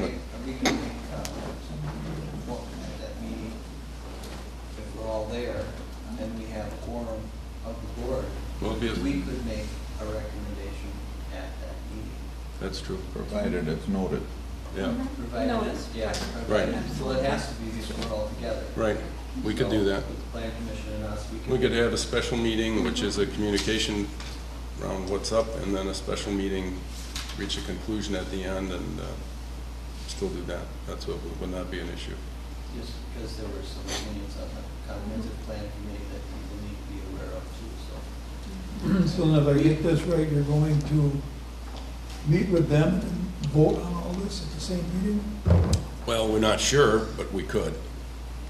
If we got the group together and there's some agreement on the direction and the conditions such as fencing and what building height and color of the doors, whatever it might be, and we're agreed and they're agreed, we could then say we will support the recommendation to the RPC. If we're not happy with it, we don't have to do anything, but we would call it a special meeting so that if we chose to make a decision, we could. Otherwise it'd be the 16th of October before our next meeting. Which would still be before October 19th, the RPC meeting. But it needs to be, they need to know what's on that, so they can notice it twice, so as long as we have it in before that.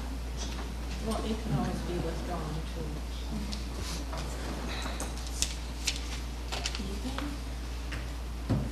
Yeah, I mean, we're open to it, and anything that saves the time and gets everyone together is, I think, the best approach here, so. I don't know how the RPC meetings are scheduled, but if we could do it such that that Every date 2 wouldn't have weeks. to change, and we could still meet, and you could still make your decision, whatever date works for that, I think this is the best way to go. Probably the 19th and then November 2nd for the RPC.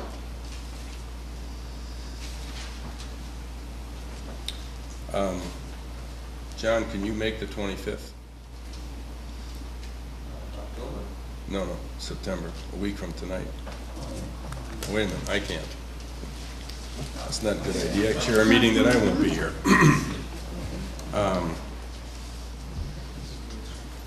October 2nd. Is that good, bad, or indifferent? Yeah. October 2nd looks for me. Let's see here. I could do October 2nd. Chuck? October 2, yeah, we changed the budget meeting from that day, it's open right now. Yeah. Would you be available for a Monday night meeting? We can start earlier if you like, so we're not stuck, well, whatever time's convenient. I can make October 2nd. It's okay, October 2nd. What time would you like to try and pull this together, like 5-ish? Would that be all right, or It doesn't really matter. 5 o'clock? Good for you? It's good for me, but I have to check with the architect, but I can go Okay. find out. I mean, as far as right now, I would plan it. All right, If let's, it's not out of town or out of state, that will be okay. all right, let's plan on Monday night, October 2nd. We'll have the Plan Commission people here, the town board. We will have a special meeting. You bring whatever resources you can to enable. You solicit any input from anyone that has had an issue here so we can bring those things to the table. We want to be productive. And if we can, we'll move this ahead. If we can't, we won't. But we're going to try and bring it to a head. So let's plan it then 5 o'clock, October 2nd, Amy. And if anybody has an issue at the time, please communicate back to Amy so we're all in the loop. And we'll have it here in this room and hopefully resolve it. And I will forward Amy a portfolio that she can distribute to everybody, the That'd be great. neighbors, so they can see it before, and we're not just throwing things out there. So I'll put together, I don't know, 20, 50 properties. I got We'll 1,000. find every barn we can find in Door County and mail it to you. Okay. I would just like to say, Yes. I really appreciate your concern and interest in our concerns. Well, it's our community. I live here too, and I mean, I don't want to go driving by something that the rest of my life I have to look at and say, Jesus, I wish I'd have said no. So, and I still may, but at least we're to a point. So we're going to table it then for tonight. We'll see those of you who want to come back on October 2nd at 5 p.m. Questions in the meantime, please contact Amy. She'll contact me, and we'll bring the board in on the loop, okay? Thank you for your patience.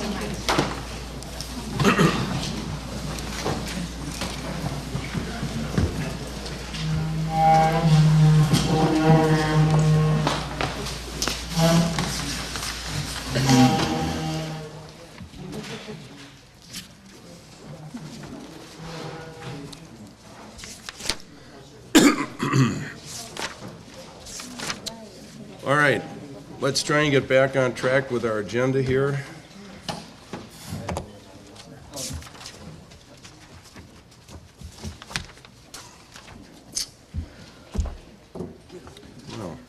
Okay, next item on the agenda is the Door County Highway Department Intergovernmental Agreement on Highway Repair and Plowing.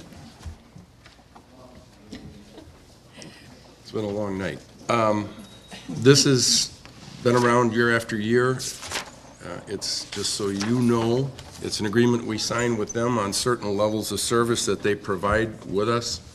It gives them guidelines for operation. And excuse me, I will sign this and forward it off to them. If you would like, we can put it in a motion, or I can do it as informational only, whichever you prefer. Are we going to check the tasks to be performed?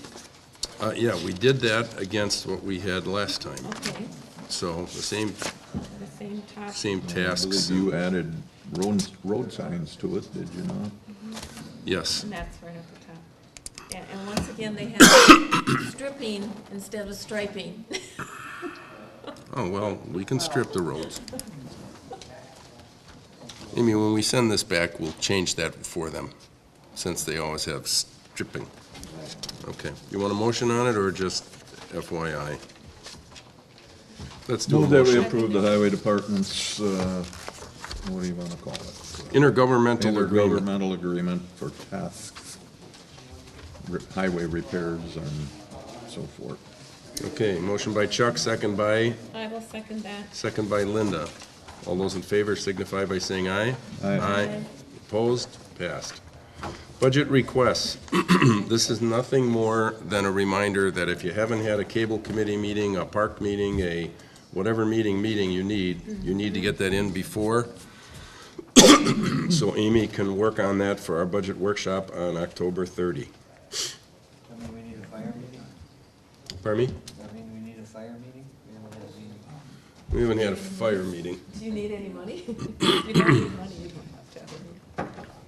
Okay, item E, this is the Wisconsin Towns Association Door County Unit Meeting, which is November 16th. We are hosting it, and the note there is decide on a topic. And I think, go ahead. I do have some information. I reached out to Wisconsin Towns Association. I don't think their new director, Mike Colas, has ever been to Door County, nor have either one of their new attorneys. So this is a note from one of their legal counsel.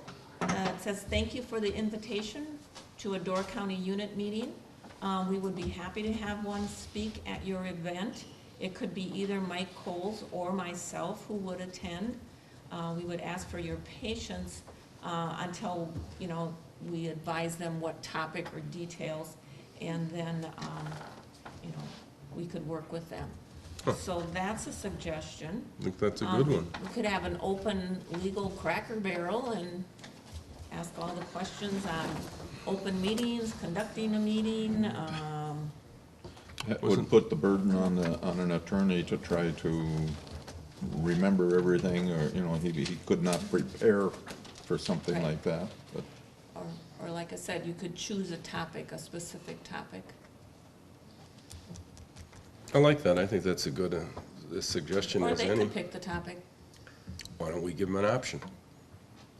Why don't you give them an option? Tell you what, if they're gonna send a legal beagle, let's ask them to do half and half. Put a little Q&A session in and go from there. Alrighty. Okay, sounds good. All right. Chuck, do we want to go through we'll go through the property cap. Keep in mind that it's getting late, but Property Management Committee update by Chuck. Okay, Property Management Committee sent out, I believe it was 13 letters. We've got response on 5 of them, positive response. 3 of them have to do with Phragmites. All 3 parties signed the waivers, are allowing us to come onto their property and spray the Phragmites. We will have some type of a cost share program with them. The county is spraying Phragmites on the highways right now, and I just talked to Jason today from Nature Care Ecological, who is doing the work. He's weather dependent, hopes to finish their work by Wednesday.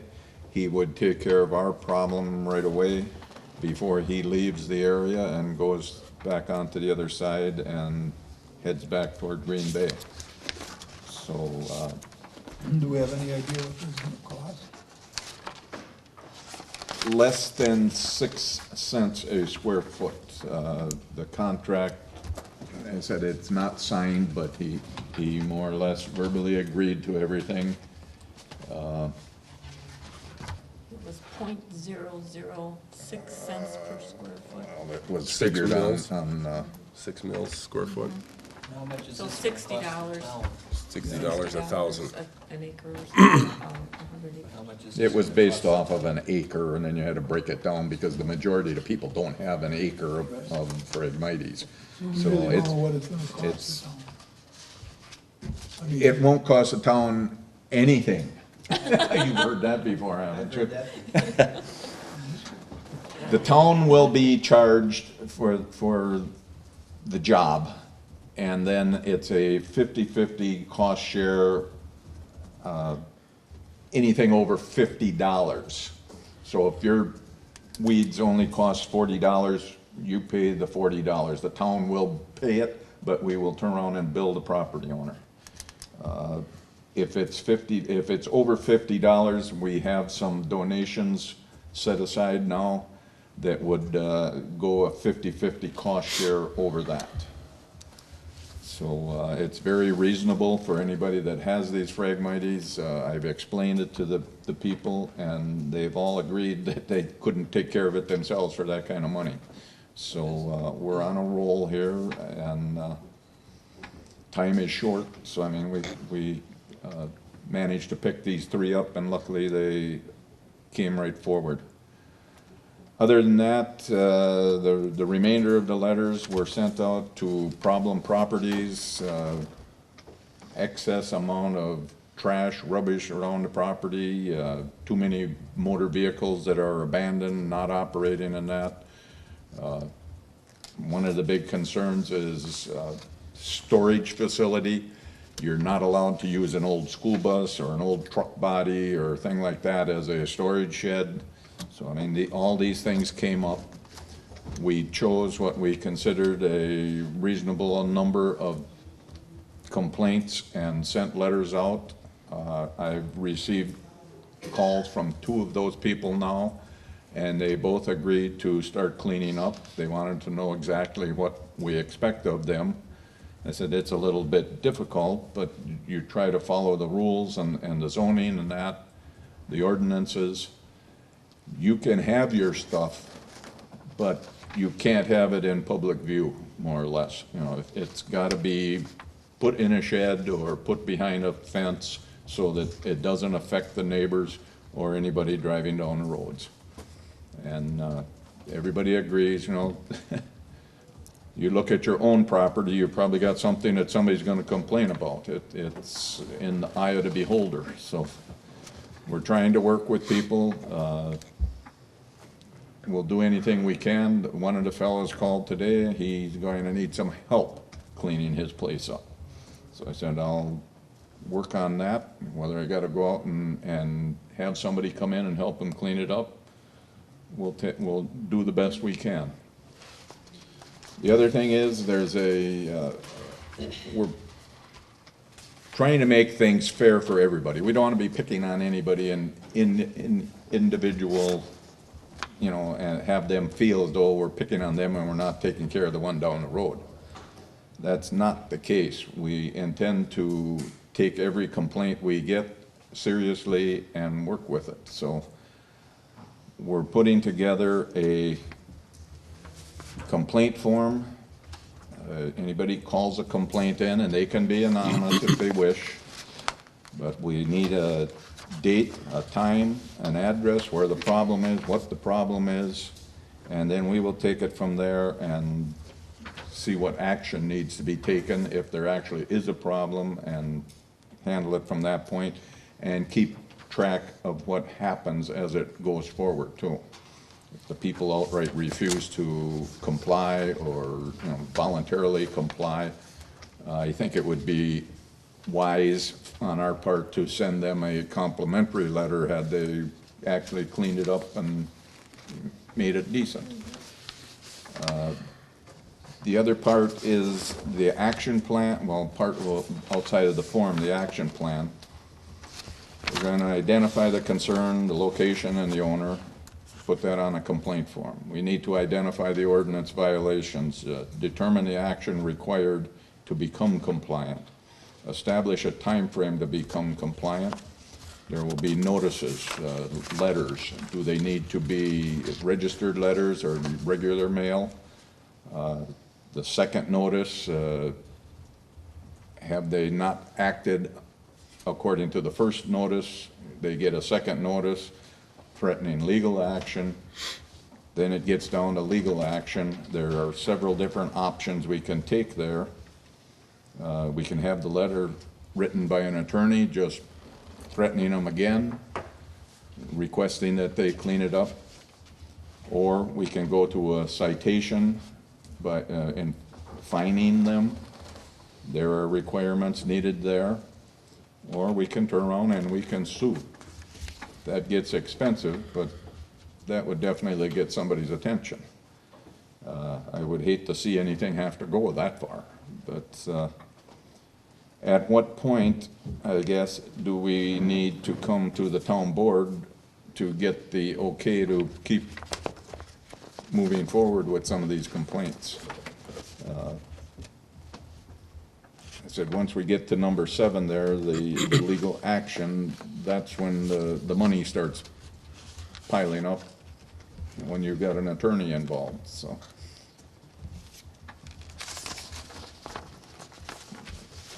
Chuck had asked me regarding this topic, and I had basically said that we're going to bring it to the board.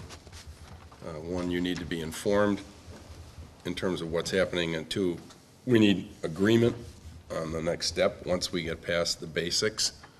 So when it comes time, we do have money budgeted for this, so it's not like it's coming out of someplace we don't have it. We do have money set aside, but I think it's important that we decide when we're going to spend it on what, and if it's a good investment. So, and Gary, yours will be the first one. Oh, no, go ahead.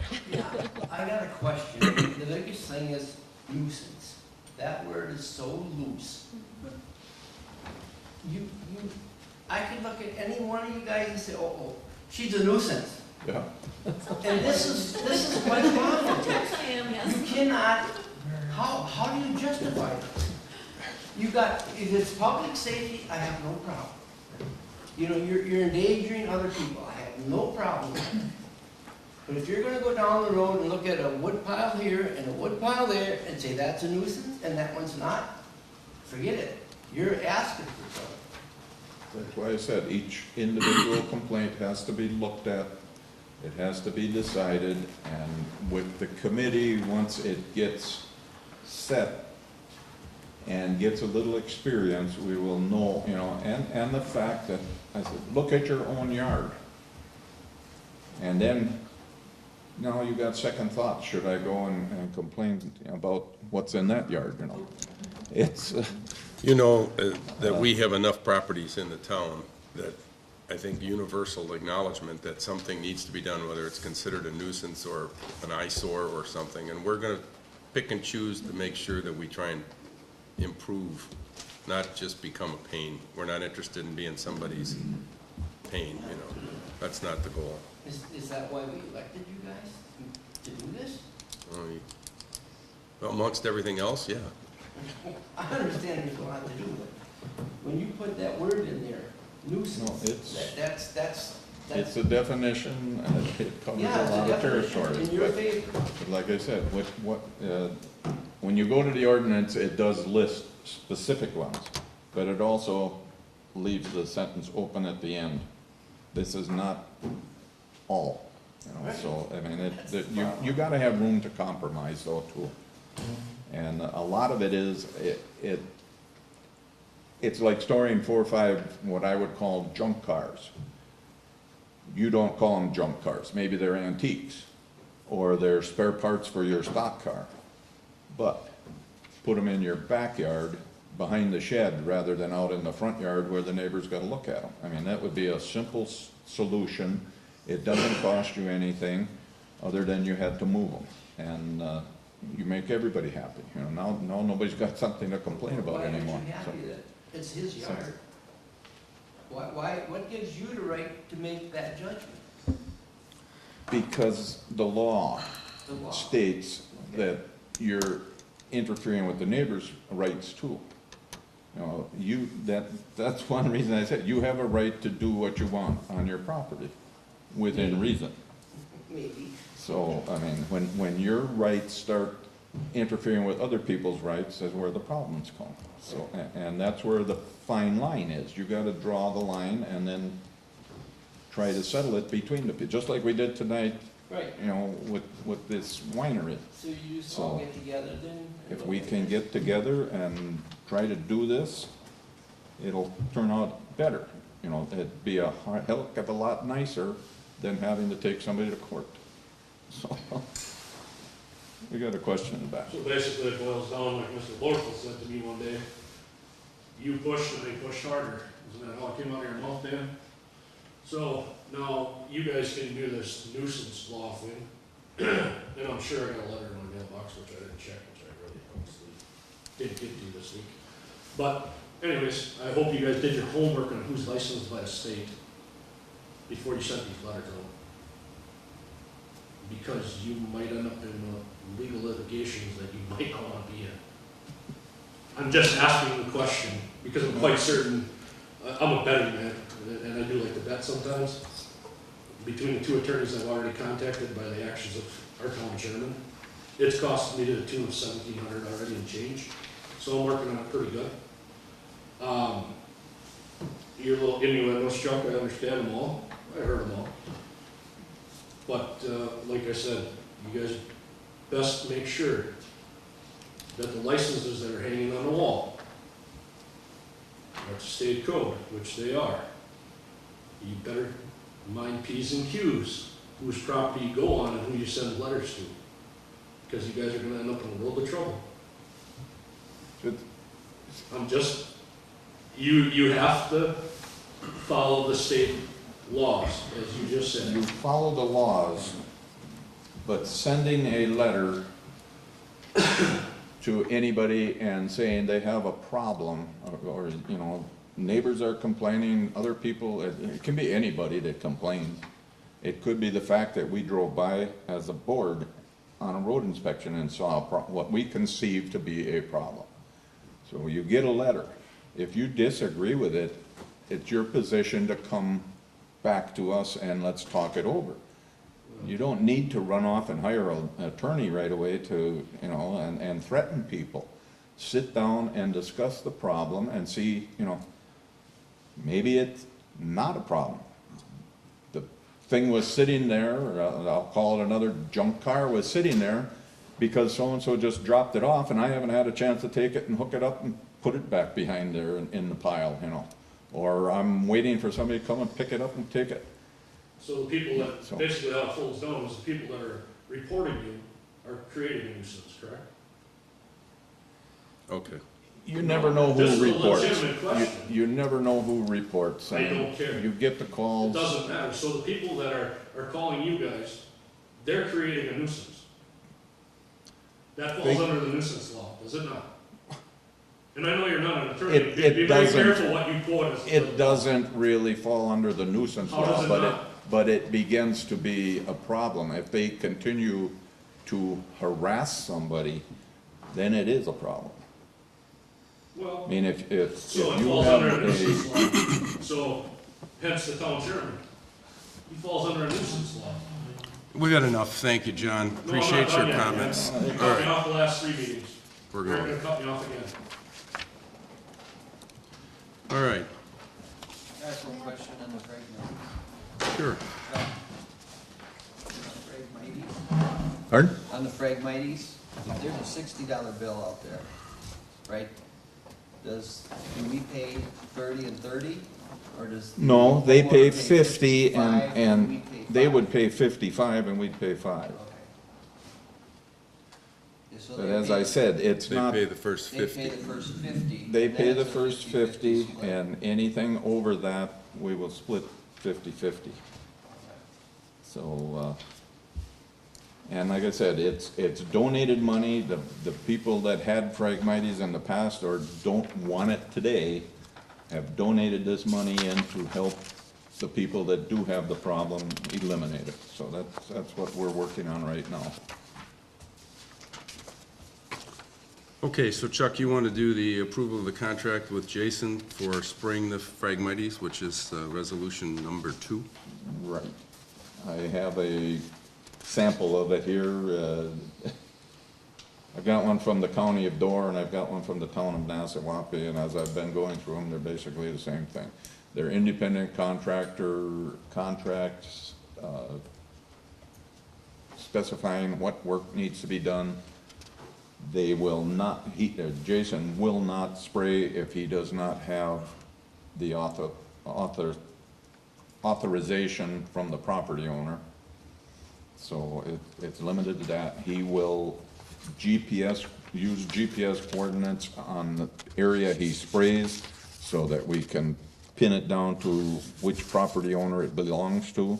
When you have neighbors and the thing spreads out over different areas, he will actually mark where the lines are, and this square footage belongs here, that square footage over there. So it's a very thorough contract. I've looked it over. All I need to do is get our name on it and go from there. You want to make a motion to that effect? But we haven't seen the contract, right? The resolution. This resolution is for establishment of the Phragmites account. We haven't seen the contract with Jason, correct? Or have we? I have the contract here, but it's not completed yet. Oh, so it's And not. I had talked with, the whole problem is we've got 3 days here to get this contract signed, get Jason hired. I mean, And he's sprayed verbally before winter. agreed to do Right. it. He's verbally giving me the price and everything else. We just need the paperwork to back it up now. You're comfortable with I am whatever very that comfortable cost with might it. be, or that we can afford it? Corporation Counsel Grant Thomas actually wrote the contract, so I don't see any problems with it. He's the only guy that does it? There was one other guy, but I don't know if he still does it anymore. Well, it's not exceeding $5,000 or anything, is it? No, Okay. no, we're looking at our costs probably are not going to exceed $150. Oh, great. It's a one-time contract. We'd have to do it every year. See that, I've heard that before. I would make a motion that you allow me to prepare this contract and get it signed with Nature Care Ecological Consulting, which is Jason Wilkie, I will for the second. spraying of Phragmites. For the 2017 season? Correct. And would you like to stipulate a top dollar? Not to exceed 500? For the 2017, are you comfortable with $500? Realize that we have to pay Cost to the the entire town. bill first, and then we bill the property owners. So the initial bill from Jason Could be 1,000? could come in at 1,000, but we're only going to wind up paying a couple of hundred. As long as we get cooperation from the property. We already have that cooperation. The papers are signed.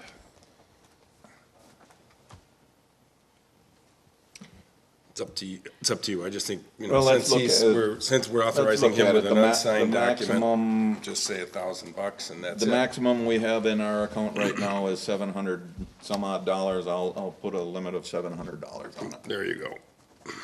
Okay, And then I will second that motion. all right. Amended motion. Do you have that, Amy? I'll get it. I'll get it. Sure. I'll get it. Motion by Chuck, second by Linda, to approve Chuck entering into a contract with Jason Wilkie for the spraying of Phragmites with a cost not to exceed $700 For the year 2017. for the year 2017. All those in favor signify by saying aye. Aye. Opposed? Done. Okay. Now, the resolution, which has been here multiple times, for the terrestrial invasive species, the designated fund of which, we know all about it. You want to make a motion to approve it, Chuck, unless somebody found something? God, let's hope not. Let me find it first. I'll give you mine. How's that? It's here. I move that we approve resolution number 2, 2017 TB. It's a resolution to establish a designated fund for the control of terrestrial invasive plants in the town of Sevastopol. I will second that motion, but I'm surprised. This is only our second resolution of the entire year. That's because we bring them back 4 or 5 times. We don't want to rush into them. Well, I have a question. How have you got $750 in the account if you're just making the resolution to start an account?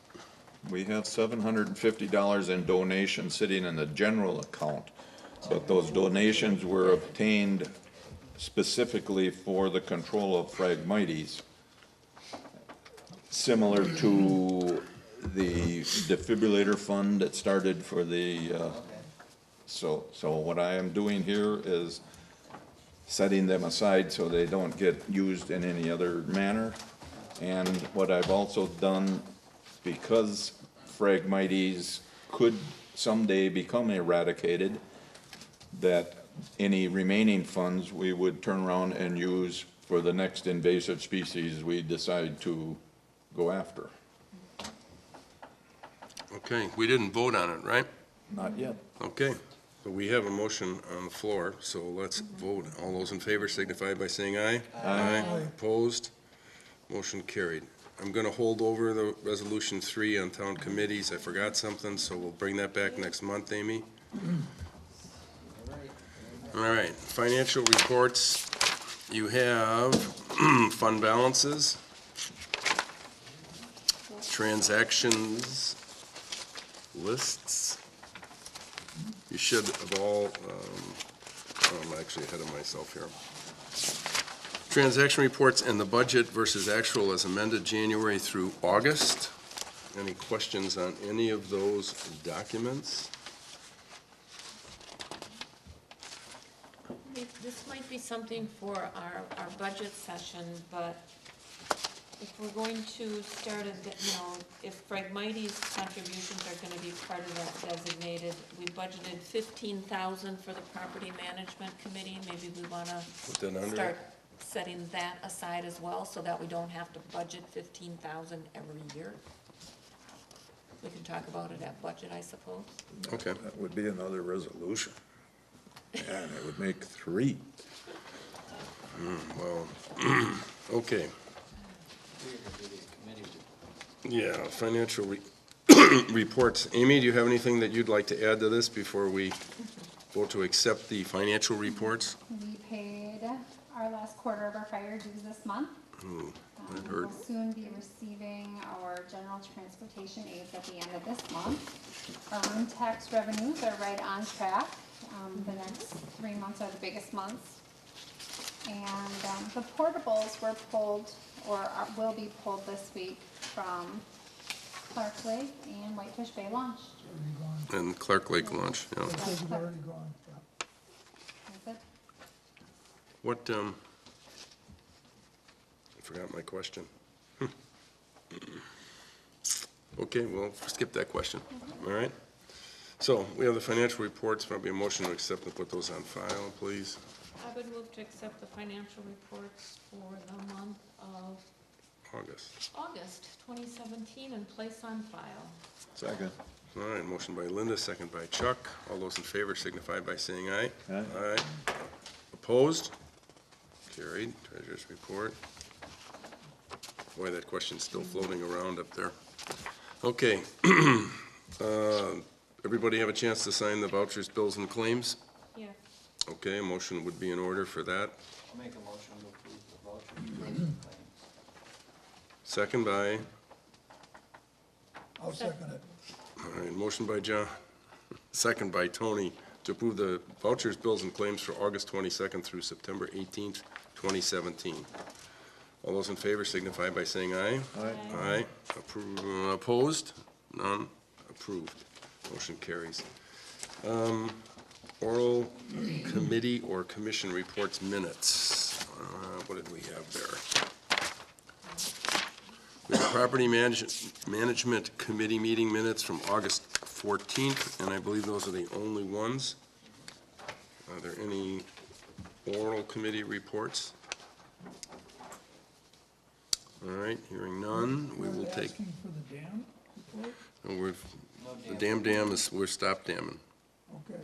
All right, so we're gonna take the property management committees and put those on file, so there's nothing in terms of verbal or oral. Then you have license and permits, so you have the recaps for zoning and safe-built building inspections permits. And it's interesting this month, there's this fairly substantial increase in activity compared to what we had last month, which I think was 2 storage buildings, right? So, looks like that's good news. We got some new construction going on. And then we have this application for temporary Class B picnic license. Amy, you want to tell us about Matt with 1T? Matt with 1T was the Marine, I believe he was a Marine that lost his life earlier this spring off of Cave Point, and they had a benefit for him on September 2nd at the Door Doubles Motorcycle Park. Ah.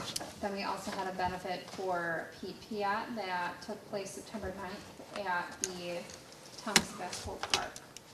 This was the fellow that had the kayak accident. Correct. Okay, now I recall that. Well, there's two of them. They wanted to have a bonfire and they got a burning permit from me, so. Oh, okay. Well, big month for permits. We had a wedding at the dock. I mean, how many more things can happen? That's right. All right, we're down to the county board report from District 14 Supervisor, Miss Linda Waite. I don't know if any, I did go to the PPI benefit at the town park. It was fantastic. They said that 400 There people. were a lot of people and a lot of donations, I hope, and yeah, it was very heartwarming to see the community pull together for a benefit like that. I'm sure the same was for Matt. Anyway, County Board, Door County Board of Supervisors meets tomorrow morning at 9 a.m. at the Government Center downtown. Right now, most of the departments have submitted their 2018 budget requests, along with any additions they might want to see in their capital improvement plans over the next 5 to 7 years. For your information, the admin committee decided on the name for we've been calling it the Senior Center. Oh. It's going to be the Door County Community Center. So, inviting Really? people of all ages, you know. So the Central Ambulance Station and the Door County Community Center. And also, with regard to the Door County Coastal Byway, USA Today's 10 Best Reader's Choice Travel Award Contest is going on right now. So if you go to 10best.com, you can cast a vote for the Door County Coastal Byway if you choose to do so. It has been nominated for Ultimate Fall Drive Showdown. I'm sure Laddie would want to put that on the TV station to get as many votes as possible. Or travelwisconsin.com. I'm not sure which one, Laddie. So. And since the, go ahead, are you done? I'm done. If we have time tomorrow, the county board is also going to take a tour of the new community center. Oh. All right, thank you, Linda. You're welcome. There is no correspondence this evening, so what's left here is the announcements for upcoming meetings. And keep in mind, if you're interested, October 2nd, 5 p.m., we will have a meeting here with the for and against winery people. A meeting of the town. We'll have a special meeting at 5 p.m. Board of Supervisors meetings, next one is October 16th at 7 p.m. Our budget work session is October 30th at 5 p.m. here at the Town Hall. And the school will be holding its Turkey Trot November 4th at our town park in Sevastopol. And does anybody have anything specific for next month's agenda? Hearing none, we'll come up with some things as we usually do, which leaves us with a motion to adjourn unless there's anything else. Tony, you haven't made a motion yet. I move that we adjourn. Motion by I'll Tony. second. Second by Chuck to adjourn. All those in favor signify by saying aye. Aye. Aye. Adjourn.